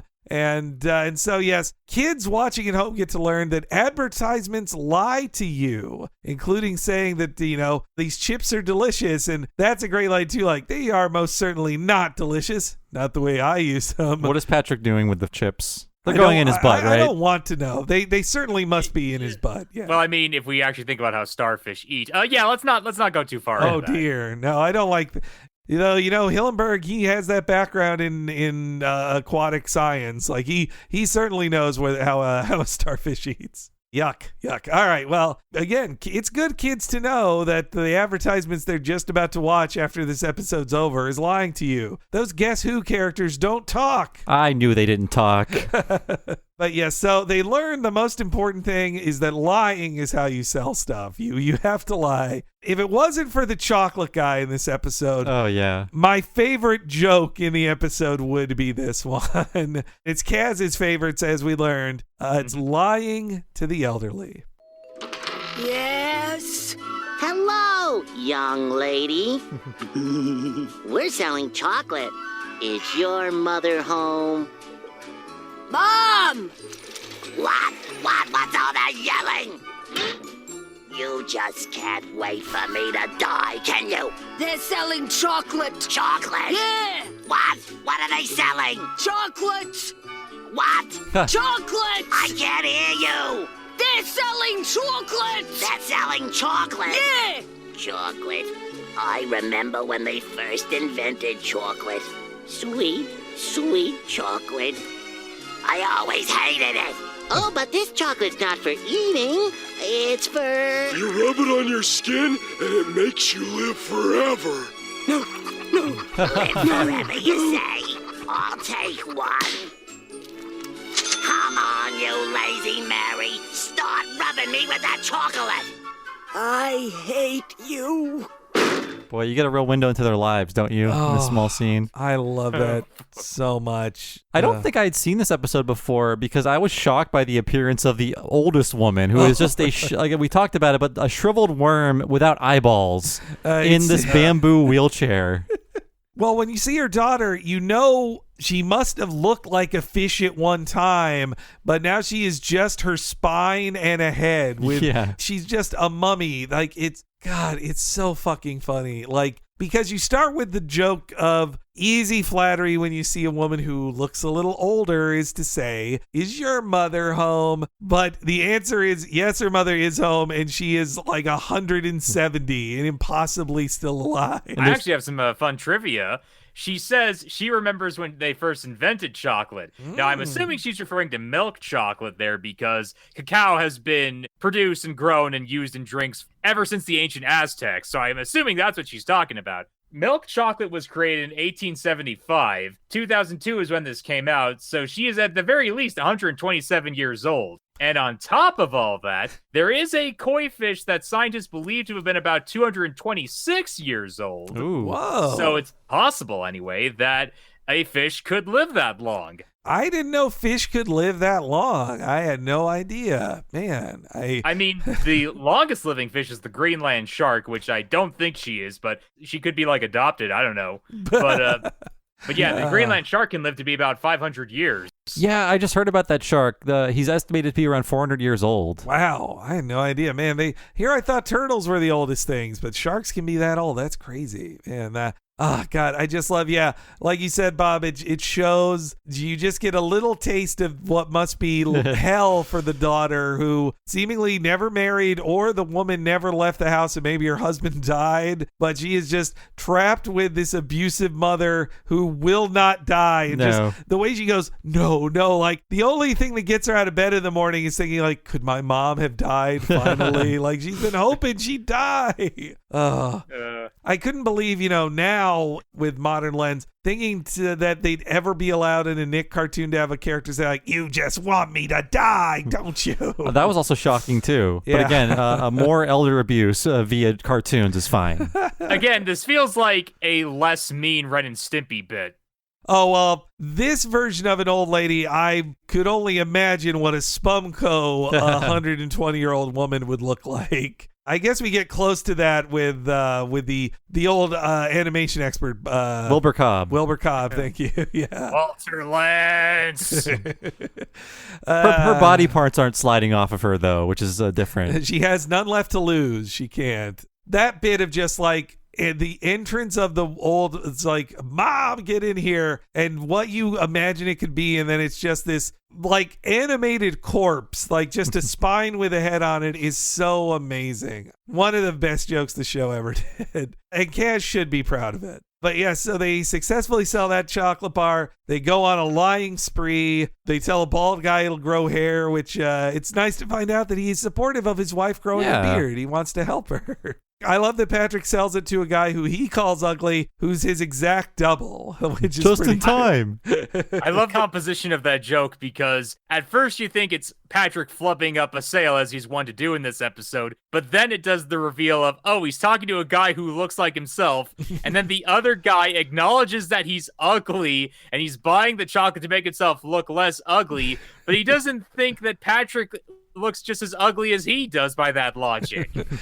I guess it's been established that at this time, all starfish are dumb in the world of SpongeBob. It also just makes me appreciate that, like, yeah, you've said it before, Bob, but idiots don't get to really, they don't get made as much in cartoons these days. Patrick's like the last stupid guy. Maybe 2020 is their time to shine. Or maybe they're going to try to smarten him up with the Patrick spinoff. 2021, by the way. Yeah, it is 2021. I meant the 2020s. Yes. Okay. Oh, true. I'm getting stupider. I hope they don't smarten up Patrick too much. I believe Fagerbackey's still going to be voicing him too. It's interesting to think about it because going back to season 1 talk for a second, in Sandy in the Tree Dome, like the episode that introduces Sandy, Patrick in that episode is actually kind of intelligent. Like he's like, oh, she puts on airs? That just means that she's fancy. And that is, in fact, true. That is like an actual observation that he makes in that episode. So he's intelligent in that episode, but then he just becomes a duh idiot. You know, it's a fine line with them. I like the dynamic, like in this episode, that SpongeBob is impressionable and innocent and can be tricked, but he is a degree smarter than Patrick. And he can tell Patrick, like, well, no, don't do that. Don't do that. Like, I mean, I also love that he goes like, no, wait. At this point, SpongeBob knows, like, we should stop buying those bags from that guy. Which also I forgot to mention, the way Patrick stops in his tracks and the look in his face is another of my just favorite drawings in the episode. That is a great drawing. That's a very common meme you see all the time, like me on my way to go buy something or me on my way to listen to something. Oh, yes. Yeah. The SpongeBob memes, I don't know if they've fully overtaken Simpsons in the use of memes in social media, but they're up there. If there was a SpongeBob Frankiac, I'm sure they'd be up there, but Simpsons is dominated because of Frankiac. It helps, yeah. But every now and then, like, we've gone through the eras on Twitter, at least, of different SpongeBob memes being done, such as the one of Patrick on the ceiling looking down. Chicken SpongeBob. The one I see the most now is of Squidward looking out the blinds at SpongeBob and Patrick running by, but it'll be like the video game that you can't play or the Smash Brothers characters who aren't invited or something like that. I don't know. And it works for the quarantine era as well. Oh, yeah. I'm constantly Squidward looking out my blinds at people having fun. Another of my favorites is the naked SpongeBob with his hand against the wall going, whoo. Yeah. But yes, their lying can only take them so far as they cross a line of pretending to be injured and seemingly meeting someone who's really injured. I was born with glass bones and paper skin. Every morning I break my legs, and every afternoon I break my arms. At night, I lie awake in agony until my heart attacks put me to sleep. Oh, no! No!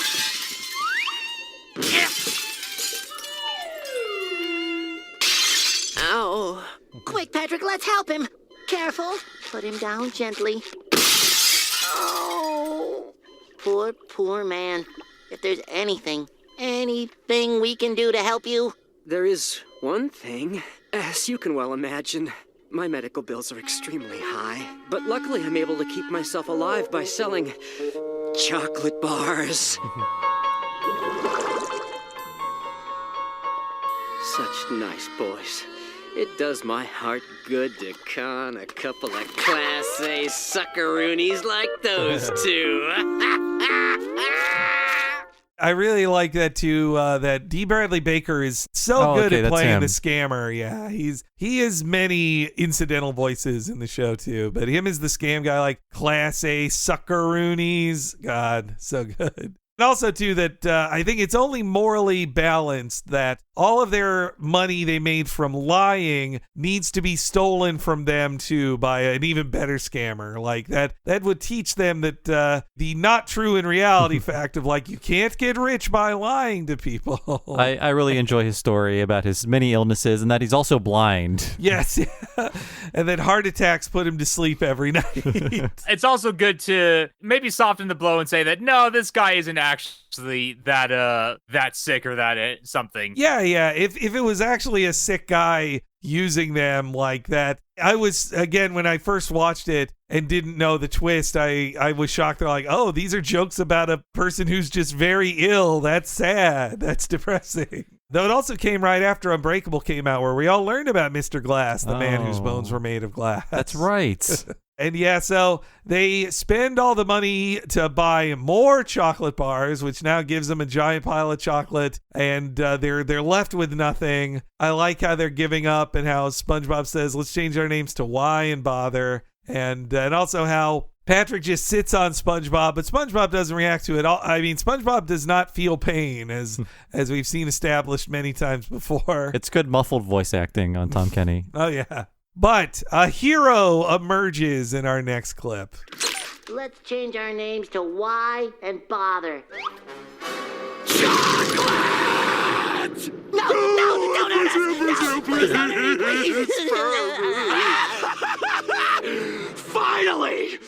been trying to catch you boys all day. Now that I've got you right where I want you, I'd like to buy all your chocolate.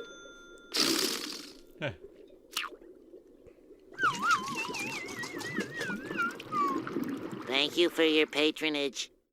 Very good. I really love the use of library music in the show, and I want cartoons to bring back library music. It may sound cheap, but it's not. It's warm and fuzzy. I like it. I like how it can add melodrama, comical melodrama to a scene, especially the music you hear when the guy's screaming at them. Yes, yeah. And all his chocolate that Incidental 6 is that rich, too, that he seemingly gives them like $5,000 or something. The shit joke, very funny, very funny, and I love the cherry on top is the Hershey's Kiss on top of Patrick. I mean, it's not shit, but like there's a fart sound, and he kind of poops the candy bars out of his pants, and then a little Hershey's Kiss, photorealistic, lands on top. Yeah, it's such a scatological joke. It's like the last bit of poop fell out of his body, and it was as seen as a Hershey Kiss. Like that's such a great extra joke to it. It's not live action, but I like the mixed media of SpongeBob a lot. They'll do a lot more in the next segment, but I liked seeing it at any point. Oh yeah, all the use of live action or photos like that was something they learned when we did the one for Wacky Deli of Rocco. That was like Lawrence and Hillenburg. They loved doing that on Rocco, and they wanted to do it every episode if they could on SpongeBob. And yeah, the guy buys all their chocolate. After they melt, they then put themselves together, and they've got so much money. But what do they do with it? Good evening, sir. Table for one, please. Sorry, but the whole restaurant has been rented to a private party. But it's my only night to be fancy. Oh, who could afford to rent out the whole restaurant? Oh, a couple of rich entrepreneurs and their dates. So, how long have you two ladies known each other? What? What did he say? And see, that's really what makes this episode so special to me is that, like you said, Henry, it's a bunch of, running gags coming together. And even Squidward gets to come back, which I guess what's happening is that he bought the magazine to learn more about the high fancy life for his one night of being fancy. And it comes back and bites him in the butt. Yeah, all of it comes together at one place, and I love that Squidward, clearly he saved up all his money and he's like, this is the one night I get to be fancy. I'm going to do it. I'm going to rent that tuxedo and go to the fancy restaurant. And that SpongeBob screws me. And like literally, as he will say in another season 3 episode I love, he's like, why are every 11 minutes of my life filled with misery? And it's fun to watch. Also, this is the closest to heterosexual SpongeBob is normally, that he is on a double date, him and Patrick, with the old ladies. I take it more as SpongeBob and Patrick deciding that, these two old spinsters, they deserve one last night on the town. Why not just be their guy pals for the night? This is a problematic age gap, and I'm calling it out right here. Canceled. I also love what a stupid question is, like, how long have you known each other? I mean, it is nice that, like, the callback to is that instead of being disgusted by these old ladies, that SpongeBob and Patrick were like, you know what? We got to take them out on the town. Like, they're our favorite customers. And just seeing the old lady, I mean, seeing the stalk in a wheelchair again is such a great final line. They knew that was the right callback to go with. We already had the chocolate guy come back. Now we got to see the old lady again. Oh, God. It is the best. So as a single segment of SpongeBob, I'd say if it's not your number one, it's got to be in your top 5 for sure. Oh, definitely. The great thing about this episode is that it's just joke after joke after joke. It just fires at you machine gun style, and you just get so many through lines, so many great bits. Yeah, it almost feels like a Ren and Stimpy episode that didn't get made. And to be honest, going back to, Rubber Nipple Salesman, the whole setup of being a salesman and going door to door and just doing bits based around that feels like such a natural fit for a comedy show that this episode almost feels to me like they almost challenged themselves for the majority of the first and second season to not fall back on this trope. And then for season 3, they decide, well, we're shutting down. We're going to be ending soon. Let's just do this. Let's just do a salesman episode because you know what? Let's see how many jokes we can get out of it. And they nailed it. They knocked it out of the park. Yeah, just a ton of fun sketches in a row. And so the second half of this episode is Mermaidman and Barnacleboy 5. It is the final one overseen by the original crew of SpongeBob, which makes sense why it is like the big, Avengers team up of the, I guess really Super Friends is what I should say. And yeah, I mean, when you think about it in, say, Avengers Endgame style, they bring together the two previous villains they had, and they create superhero characters for a super team as well. This is totally written by people born in the 60s because it is nostalgia for both Batman 66 and also Super Friends, the animated show. Oh, definitely. Honestly, I feel like the biggest problem with this episode is that I wish it was just a bit longer. Like, I wish that this one was a special instead of the caveman episode. Yeah, the caveman one is good, but it could sustain itself. For 11 minutes, that's enough for it. But this kind of super team up with your two big guest stars, well, really 3 big guest stars, that is worth spreading out over 22 minutes. I guess the only negative I'd say on this one, and I love this one, is that it does feel almost too rushed. Once everybody gets their superhero powers, they just got to go straight to the ending. Yeah. And that itself is kind of a joke, but again, it feels like you could do a lot of, it would be kind of cliche at the time even, but there's a lot of great Super Friends jokes that you could make here that they just don't do. Yeah, the easier way would have been to do, meanwhile, at the, a narrator is kind of that, but he doesn't go straight to the, meanwhile, at the Hall of Justice type. Using his super speed, the Quickster travels across Bikini Bottom to, Yes, they don't go that obvious. Yeah, I mean, I think a lot of the joke of the Mermaidman stuff is that there's too much narration. Isn't that usually what they do? Yeah. Our guests in this one, again, are Ernest Borgnine and Tim Conway, who both no longer with us, but just amazing, amazing voices. When both passed away for an entire generation, they were like, oh, it's Borgnine and Conway. Like, yeah, they I know those guys only from SpongeBob. Like, same with, in that Square Roots documentary I watched, Mrs. C from Happy Days, she said she was walking down the street and she knew SpongeBob was big because a person stopped her to be like, you're so great. And she's like, well, thank you. Happy Days is big. I'm like, no. On SpongeBob, you're his grandma. Marion Cross, I think that's her name. That's right. You're right. Yep. Yeah. But yes, as the episode begins, as had been set up in the first Mermaidman and Barnacleboy, they came out of retirement and started having a new TV show. So this is like a new installment of their TV show. They feel a lot more lucid. It feels like Mermaidman has a little bit more together than his first appearance, which I love because he's just like, what? Yes, this is the least senile Mermaidman has been. I think because he has to explain a few things in this episode. Right. But it begins with the classic joke of old men taking forever to order stuff. Oh, man. Hate being behind them. I fucking love this. And yes, it's so sweet, too, that SpongeBob has to, he should have done it earlier, but he has to whisper in his ear to be like, Krabby Patty. Yeah, okay. This is so universal, and I know it's mean-spirited. We'll all be old and doddering and asking too many questions in line ourselves at some point, but it pisses me off, and I love to see it reflected in shows like this.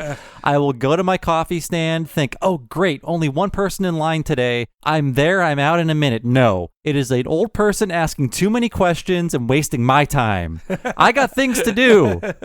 I don't feel as bad, especially around here in Berkeley. If you see an old person, you're like, if you still live here, you bought a home when you could afford one here, and you probably are like my landlord even. If you're ordering coffee, why are you asking questions? What do you need to know? Do I need to pull you aside and show you the Wikipedia definition for coffee? I've heard of a scone.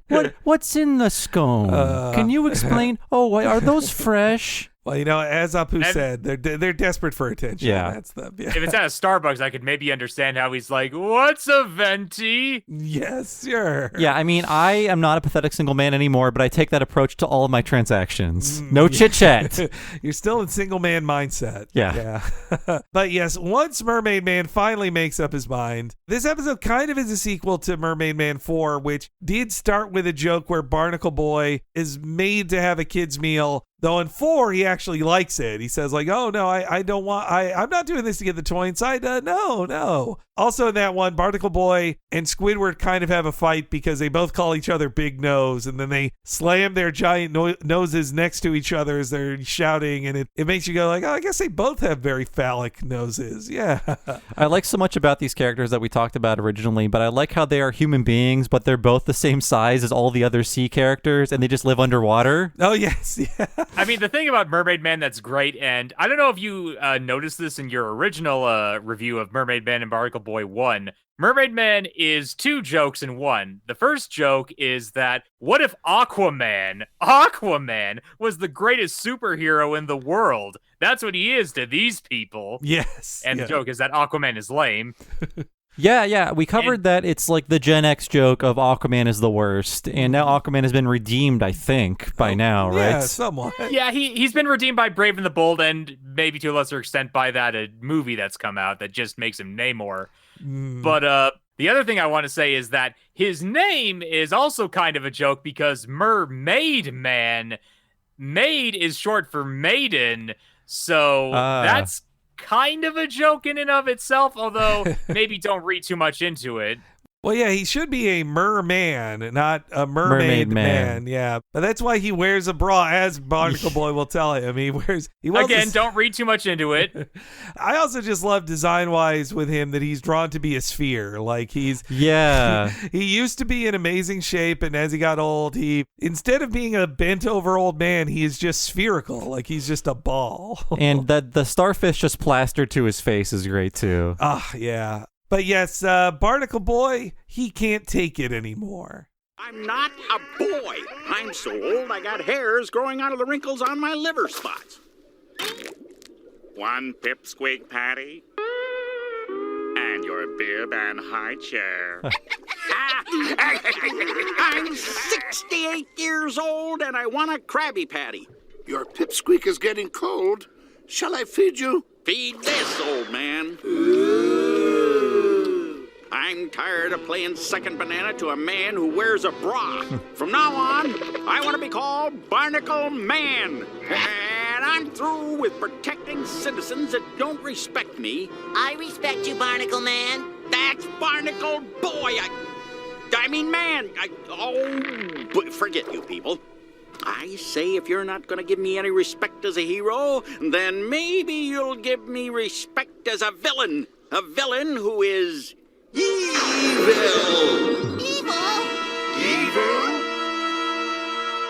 Evil! That's one of 2 times he's got to be smacked in the face. That's great. That's the closest to see now. I mean, also it does it does feel like, oh, that seems a little too mean to like smack the old man so he remembers the word he has to say. But oh god, it's funny. And the position he pops into, his finger in the air like evil. I looked it up, and Tim Conway was 68. Wow, oh, that was his real age? Yep. Did that. That's pretty impressive. Man. I do love the Ren and Stimpy style gross out close-up shot of his liver spots and the hair literally growing out of a liver spot. They also do close-up paintings for the very daintily made burger. Oh, yes. Yeah. I love that pretty patty. That's so little tiny and cute. And that he's gonna, I guess when he feeds him, he's gonna like shove it into his mouth, I guess. I also like that it sets up why they're all gonna be members of the Justice League later, because all the characters are there to laugh at them. I guess maybe it's so you see Sandy, Squidward, and Patrick before the end of the episode comes in. And I also do like that SpongeBob would never laugh at them, and he actually does super respect Mermaidman and Barnacle Man. I really like how SpongeBob, you could tell that Barnacleboy is expecting the typical, response of, I say what I prefer to be called, someone calls me by my old name, and then I say, that's Barnacle Man. But instead, it's SpongeBob who respects him and actually respects him and calls him by his preferred name. And he mistakenly goes into the old spiel, but he winds up using his unpreferred name. Yeah, that he's already furious at SpongeBob, even though he's respecting him. That's just how mad Barnacle Man is in this section here. I know in later episodes when he returns, he's back to Barnacle Boy, but I prefer to view him as like, no, he's always Barnacle Man from this point on. And yes, he then says he's going to go to the dark side, which is the side of the restaurant that has no lights on. And that's when we get the return of two previously seen villains in the show, the Dirty Bubble and Man Ray. And Man Ray is voiced by John Rhys Davies. Don't look up anything he did after the Lord of the Rings movies ended. Don't, it's not worth learning about. He has opinions. Yes, yeah. About things. I didn't know that. Oh, that's bad. Look, just enjoy your happy memories of Sala from the Indiana Jones films. Or perhaps you Slider episode or two. Yeah. I will say one thing he talked about. In 2004, he was one of those guys saying that Europe is becoming too full of Muslims. Mm-hmm. And he, in 2004, he said, people aren't talking about this. By 2020, half the people under 18 in Holland are going to be Muslim. And it's like, well, that's not true. That didn't happen. Like that. It was just funny to see an old quote like that of the fear-mongering you hear now, but one that's old enough to be like, well, no, that's been proven wrong. You were just like 100% wrong, you old racist. But poor Gimli. Yeah. He's so deluded. Anyway, hey, look, we can just, this is before all that. This is the happy Looks like he was replaced by Bob Joles later. Yes, yeah, he does not resume Man Ray when he returns, though I will say, as a kid who cares too much about cartoon continuity, when this aired and I first saw it, I was a little annoyed that Man Ray returned after he had quit and taken off his mask and stopped being a villain in his previous appearance. That's true. His DNA was tickled into him being good. That's right. And that, again, one of my all-time favorite SpongeBob jokes of him taking off his mask off screen, handing it, say, I won't need this anymore. And then when they cut to him, he just doesn't have a head. He has no head. And Dirty Bubble is like what, a Charles Nelson Riley / Paul Lynde kind of character voice? Yes, yeah. It's Tom Kenny as campy as possible. When Dirty Bubble is telling stories, I like to think it's him talking about old boyfriends. And yes, not only in this episode do we get all of these favorite characters, we can also hear another of my favorite Mr. Lawrence characters, the newscaster. I'll get you, crazy kids! These three have named their new alliance. Every villain is Lemons, otherwise known as evil. What can we do? When will this crime wave end? How will we defeat the evil? Why am I asking you all these questions? Mermaidman, where are you? I'm right here. Don't worry, good citizens. Nothing will stop me from defeating the evil. Nothing! Ice cream? I love ice cream. A double scoop of prune with bran sprinkles.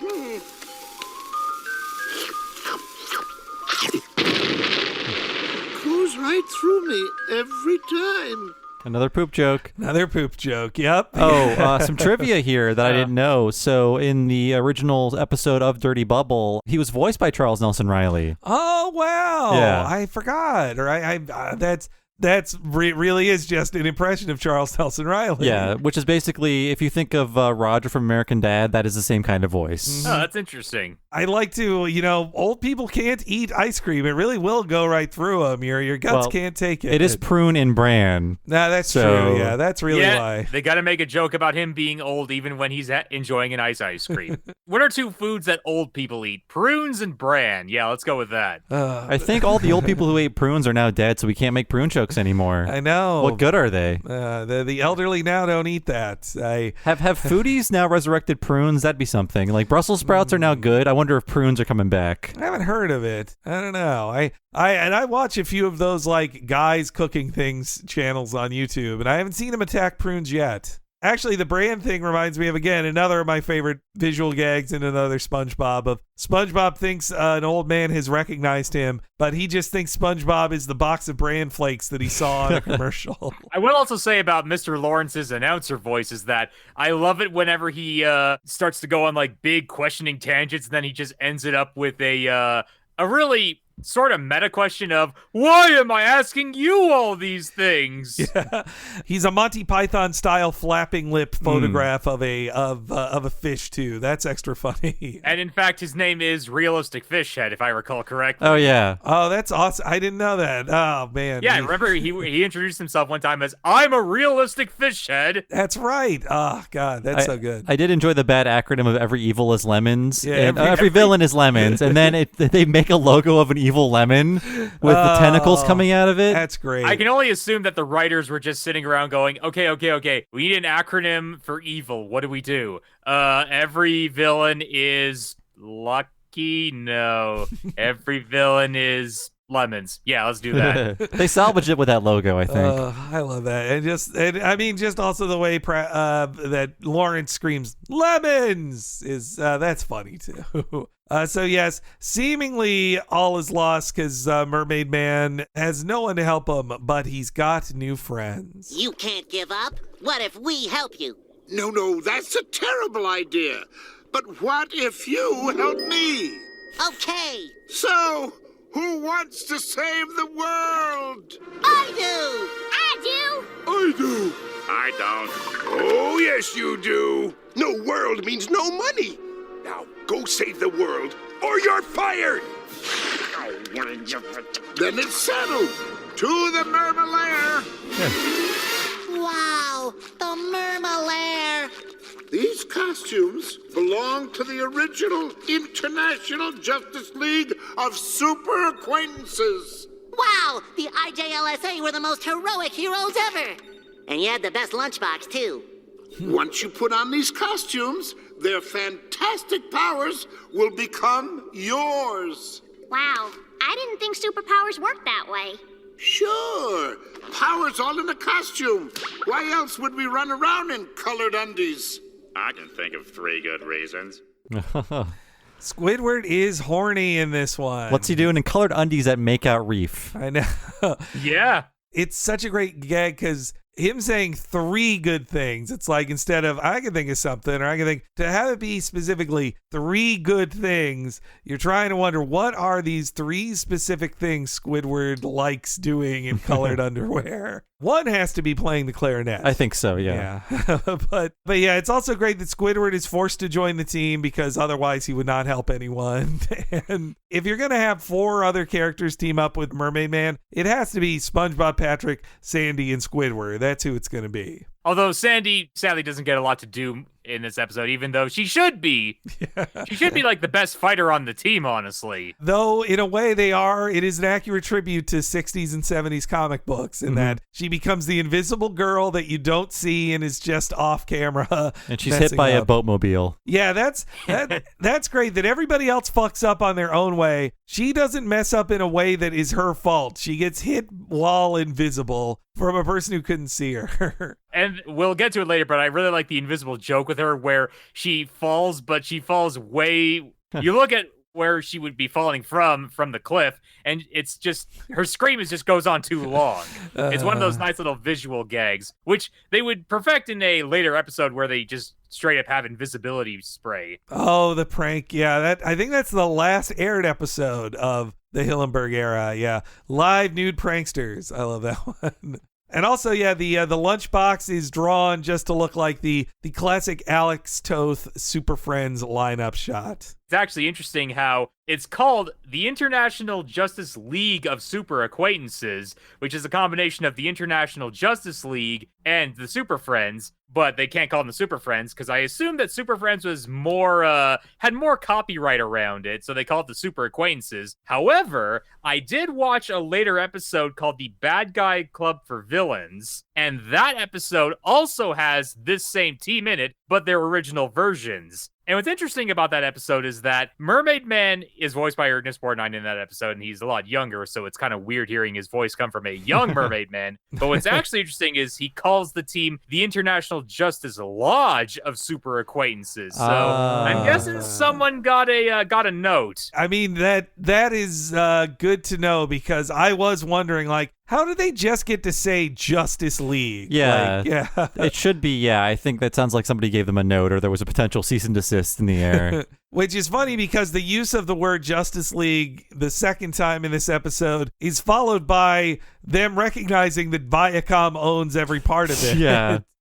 So it's funny they're not thinking about then like, oh wait, Warner Brothers owns the Justice League and this is a Viacom deal. And so, yes, everybody gets their things. SpongeBob becomes the Quickster. It's a great joke that involves no animation of like, want to see me run to that mountain and back? Want to see me do it again? I don't know if you guys ever had this experience in elementary school, but that was like a super common quote unquote prank. It was more like a trolling thing where kids would just be running up to you and be like, hey, I challenge you to a race. Well, let's race around the school. I'm like super fast. I'm really, really fast. Ready? Go. Ha! I ran around the school so fast that you didn't even see me run. I win. I think I recall some variant of that classic troll. Yeah, you're right. You're bringing back old memories of childhood now. Yeah. I also love Squidward. It's just because he has a giant head. It's like, yeah, give him the one with the volcano head. And just hearing the actor scream like, Krakatoa! God, so funny. Patrick just becomes a Stretch Armstrong type guy, the expanding waistband, which fits for his body type. And I love, oh my God, the joke of him saying he can touch his toes and he makes his toes stretch behind his back over to his hands. Big laugh enemy. I'm not the healthiest guy, but I can still touch my toes. I'm proud of that fact. If you give me some time to limber up, I've been working out more in Ring Fit, and the final one of the like end of thing stretches of touching your toes, I'm like, yep, I can pull it off now. Yeah.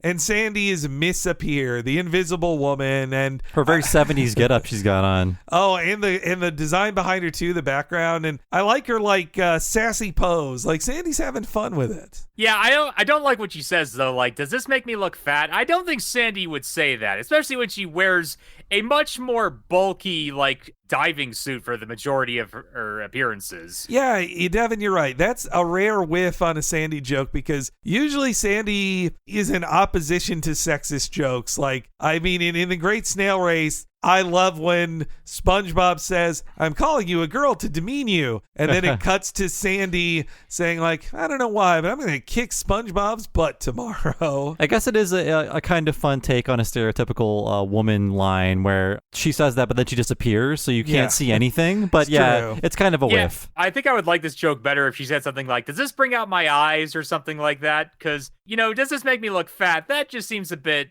too much. Mm-hmm. Well, also the like Sandy, Sandy doesn't care that much about her appearance, but yes, that, and then at the end of it, we get to hear Lawrence just whisper, a division of Viacom, or subsidiary of Viacom. I love that. It should be Viacom Plus. Yeah, that. But the reason it stopped being CBS All Access is because they realized, like, if they're going to sell this internationally, Paramount is the most known thing they own. Think about that mountain constantly. But yes, they then get a call from the Chief in their Super Friends style lair. The Chief is a live action person. He is played by Martin Olson, who had been a writer on Rocko's Modern Life. That's how they knew him. I was looking. He was a writer on about a third of the series. Yeah. And then I find out that he is like, his daughter grew up to be Olivia Olson, who would play Marceline on Adventure Time. Really? Okay. And Martin Olson would actually play Marceline's dad in several episodes of Adventure Time. So, and he's also a writer on the newish Rocko's movie. That's right. Yeah, he came back. I was glad Murray got the band back together for that. That movie was so good. I want more Rocko. Seems like we're never going to get it though. No. But yes, the Chief calls in this next clip. The International Justice League of Super Acquaintances, a subsidiary of Viacom. So it's agreed. We'll get one cheese pizza, one with pepperoni and mushrooms, and one with olives. Super Acquaintances, we need your help. Holy halibut, it's the Chief. Thank you for the introduction, Quickster, but we all know who I am. More to the point, we've got news on the whereabouts of evil. The who's-abouts of what? You just tell us where they are, Chief, and we'll hog tie 'em faster than you can say salsa verde. Our sources last saw evil harassing teenagers up at Makeout Reef. You know, Makeout Reef.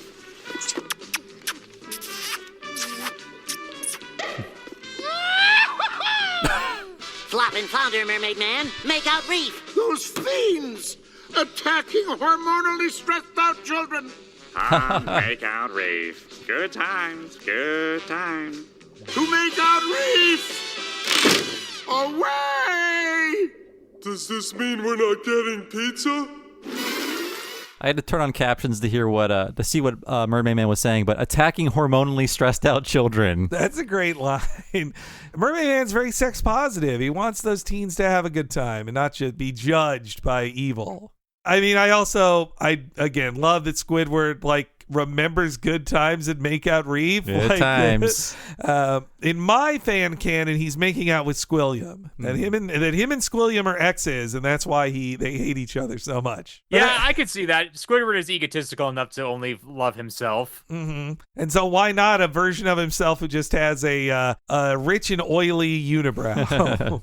Well, I mean, think back, too, to, when he imagines Squilliam without his shirt on, he thinks, oh, no, he's hot. That's true. He does. I should save that for my fan fiction of Squidward/Squilliam stuff. But but also, another thing about Martin Olson is that he did return as the chief in a season 12 episode in 2019 of SpongeBob. And also, if you remember the really great episode Midlife Crustacean from season 3, You're Old, the song that tells Mr. Krabs he should just die. Martin Olson sings that as well. Oh, great. I do love how he just turns around and is just making out with thin air and then just does the woohoo! That's like a freaking Tex Avery character. It sounds like he's being dubbed maybe even by himself after the fact. I think so too. Yeah. I just love the act out of making out. That also feels like, that's almost too dirty for a kid's show, but I love it. Just to call it Make Out Reef as well, and just the way he just pops out of it. It felt like a great parody of those old superhero cartoons. SpongeBob says, "It's the chief," and he's like, "We all know who I am." SpongeBob's just saying that for the audience who doesn't know it's the chief, but in reality, if every time your boss called, it's like, "Hello, you're the boss," he'd be like, "Yeah, I know. Everybody knows that. We're all here. We're all on the same page here." Look, Superman, it's the chief of Gotham Police. Yes, yeah. The chief is calling Batman. So they run off. They're not getting pizza. And these evil guys, they're just embarrassing people trying to kiss, including a guy who's just kissing his pillow. I like him. He feels so dejected. I love he took his pillow out on a date. It was ahead of the curve of the love pillow scenario we all live with. That is true. Yeah. There's no anime waifu on that. I like how he goes, "Hey, man, that's not cool." Yeah. That is a meme that I remember seeing a lot of, where it would just edit on some anime girl onto that pillow, and you just post it on 4chan or whatever and be like, A in a nutshell or whatever. That's perfect, man. I mean, that is what it is. He's kissing a pillow. They all arrive then to stop it. Mermaidman says, my whole team's here. Nobody's there until they all fly in. I like Squidward flies in via his head. Yeah. He's upside down, right? Yes. Yeah. The bad guys name off the characters as they appear, which to me did feel jokingly redundant, because it's like we already had all their names said to us, but now the villains are saying them again. It does feel kind of like padding, honestly. Yeah, which really this could have been stretched out more, but hearing the villains go like, "Oh no, it's this guy, it's this guy, it's this guy." But of course, then we find out that none of these characters could be superheroes because they are clumsy idiots in a joke cartoon. Which also, I like that the costumes give them powers. It's I had a good chuckle that I would have complained with the complaint Sandy has of hey, costumes don't give you powers. And no, they do. That's why we wear them. That's how this works in this world. It's also good that who's the first person to screw it up? It's actually Squidward. It's not SpongeBob or Patrick, who you think. Squidward launches volcano directly above him, and of course lava just lands on SpongeBob. Is there a second before he reacts, I recall? Yes, yeah. It gives you just a moment of him just him burning for a little bit. And then we have SpongeBob running around. He just screams, "Get off, get off, get off, get off, get off." Which it's funny to just hear Tom Kenny scream that a bunch. He could just do that all day, and then Patrick just gets pulled into this vortex, then flops on the ground with his arms torn apart. And then just the other great bit of like, Mermaidman's like, I'll put you out. And he clearly turns to Squidward and points at him. He doesn't know which one is SpongeBob. And Squidward's like, no. And the water ball puts him out and makes him, collapse into a cartoonish pile of cinders, which it is kind of weird how if water is apparently his weakness that destroys him, why isn't he just collapsing all the time? But clearly whoever made this episode doesn't understand the physical limitations of being underwater. Oh, well, throw it onto the fire. Yes, exactly. If you think about it too much, fire goes out, so you can't question it. I just love the idea that they're underwater that you forget about the entire time. Although, if you listen in the background, there's sounds of like an aquarium constantly happening in the background of every scene. But yeah, how does a ball of water exist independently of all the water around them? I don't know. Another of my favorite jokes around that is where the boys are challenged by Sandy to go above water, and right before SpongeBob does, Mr. Krabs tells him to have one last glass of water, and it just is drawn to be an empty glass that he moves through the air and then drinks. But yes, and then the fire is put out when he is just a pair of feet that can talk. Everything else is burned away. Everyone is a pile. Except for Sandy, who gets thrown through the billboard, as we talked about. Yeah. A boat smashes into her because she's invisible. So yes, they have lost. It's all over. And the bad guys are rubbing it in this next clip. You've lost, Mermaidman, and the supervillain rules say that you have to give in to my demands. Okay. What do you want? World domination! Tell him we want world domination! Oh, and make him eat dirt! In addition to the domination thing, Number 1, I want to be treated like a superhero, not a sidekick. Number 2, I want to be called Barnacle Man. And number 3... Come on, domination. I want an adult-sized Krabby Patty. Did you hear him say anything about eating dirt? Need a hand? Super pal.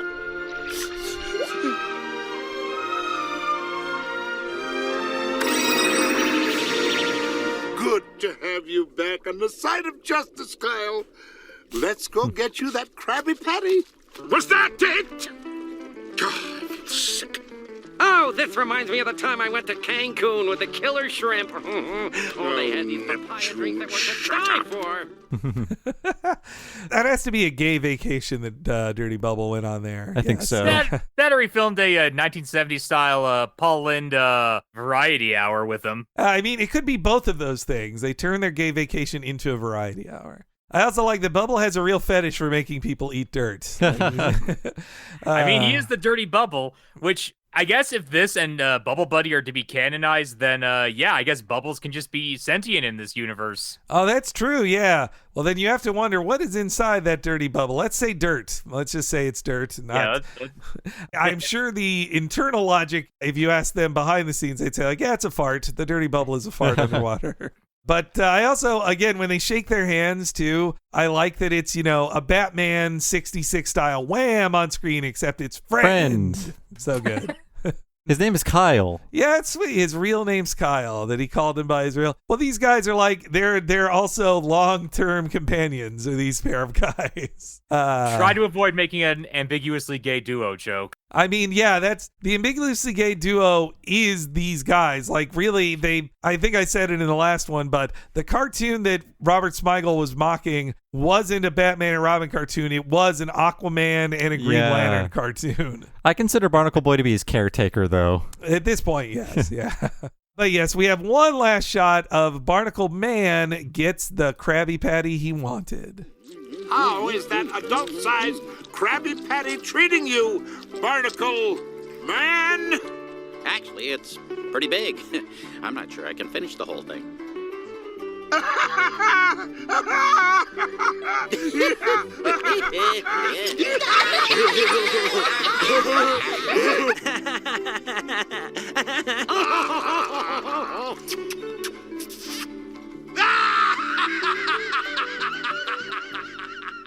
I just love a laughing ending. Yeah, you gotta love a everyone laughs parody ending. I love finding new ways to play with it. That's a new way to play with it.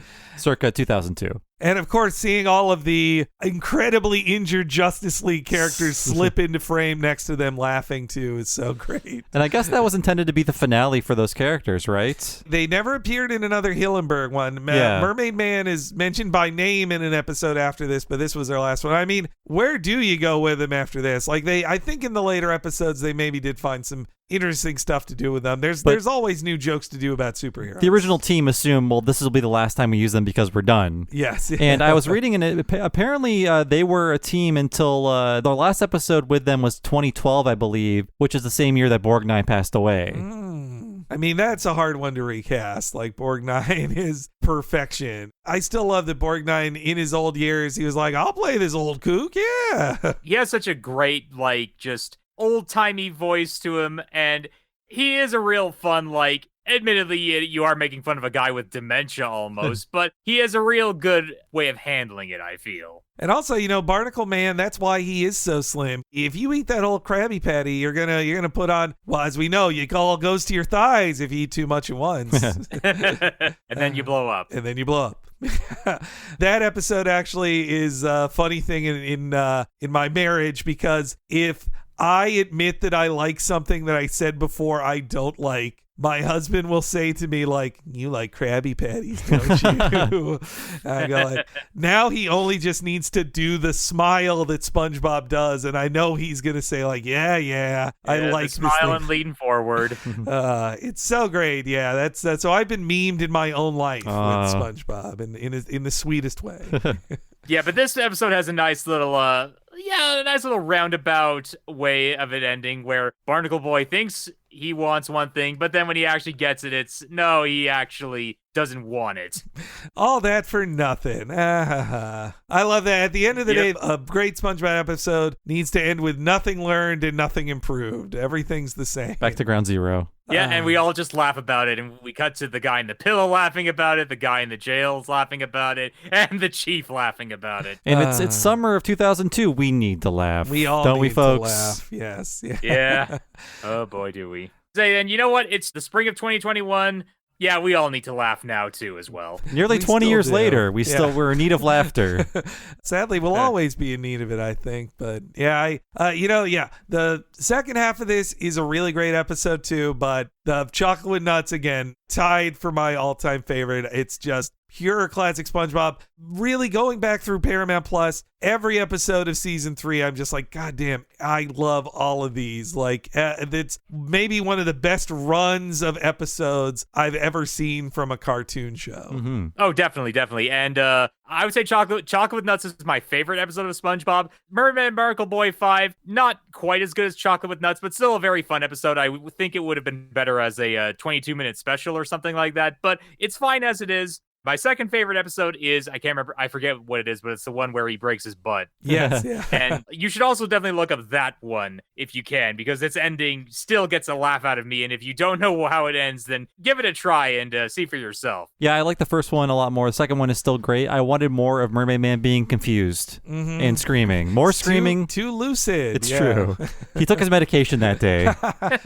But Devin, thank you again for this great pick. And usually each time you promote another cool thing you've been enjoying. So, do you have anything you'd like to promote this time?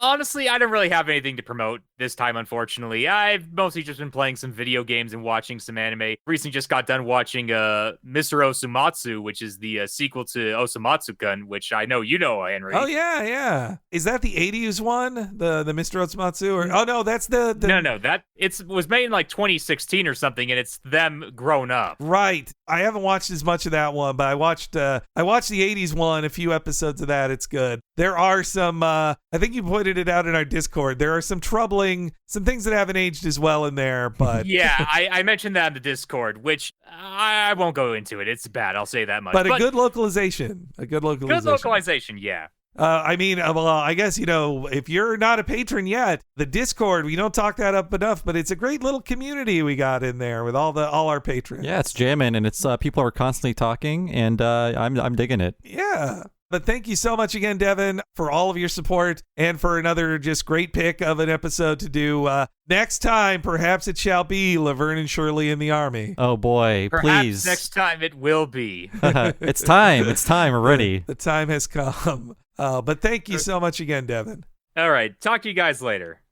So thanks again to Devin for being a big supporter of the show. If you want to be cool like Devin and get all these episodes 1 week ahead of time and ad-free and all kinds of stuff on top of that, please go to patreon.com/TalkingSimpsons. Sign up for $5 a month. You'll get just that, but also access to everything behind the $5 paywall. And our newest miniseries behind that paywall is Talk King of the Hill Season 2 Part 1. It's unfolding right now, 11 new episodes of Talk King of the Hill, only for $5 patrons. And if you sign up, you get access to everything we put behind the $5 paywall for the past 4 years of the Patreon. That is over 100 bonus podcasts. So many podcasts that you haven't heard if you're not a patron. And if you like our voices and our commentary, you'll love hearing those bonus podcasts. There is also a $10 level at patreon.com/TalkingSimpsons. Sign up for that. You get all the $5 stuff, plus also access to one podcast once a month, only for patrons of that level or higher. And what is that, Henry? Bob, you're talking about the What a Cartoon Movie. You get to hear an exclusive preview of that each month in the free feed. But if you want to hear the full thing of us talking about an animated feature film, often for over 4 hours long, you got to sign up at patreon.com/TalkingSimpsons at the premium level for $10 a month. Recent ones have included Shrek. We just talked about it. I know you're going to love our Shrek one. And, you know, if you liked all this SpongeBob talk, you got to hear our full one about the SpongeBob SquarePants movie. Listen to those and a giant back catalog. We're getting close to 3 whole years of them, over 120 hours of exclusive podcasts,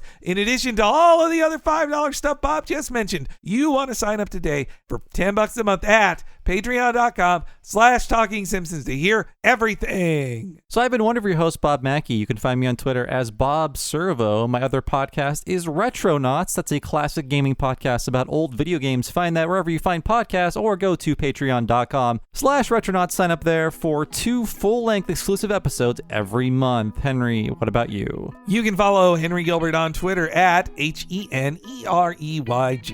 Stay up to date with all of my life. And if you follow me and Bob on Twitter, you really should be following the official Twitter account of the Talking Simpsons Network at Talk Simpsons Pod. If you want to know when new episodes of Talking Simpsons, What a Cartoon Movie, Talk King of the Hill, or any of the other stuff we do, whenever it goes live, we tweet about it on the official at Talk Simpsons Pod Twitter account. Stay in the loop there at Talk Simpsons Pod on Twitter. Thank you so much for listening, folks. We'll see you next time for the Owl House episode, The Intruder, and we'll see you then.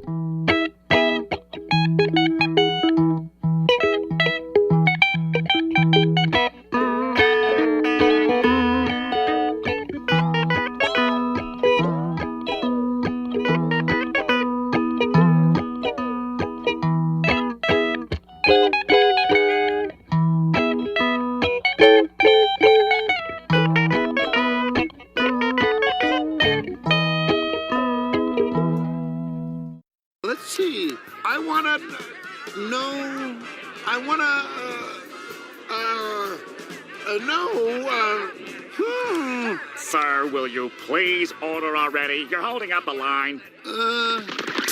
Hey, Mermaidman, get a Krabby Patty. I've made my decision. One Krabby Patty for me and a Pipsqueak Patty for the boy. Now, wait just a darn minute.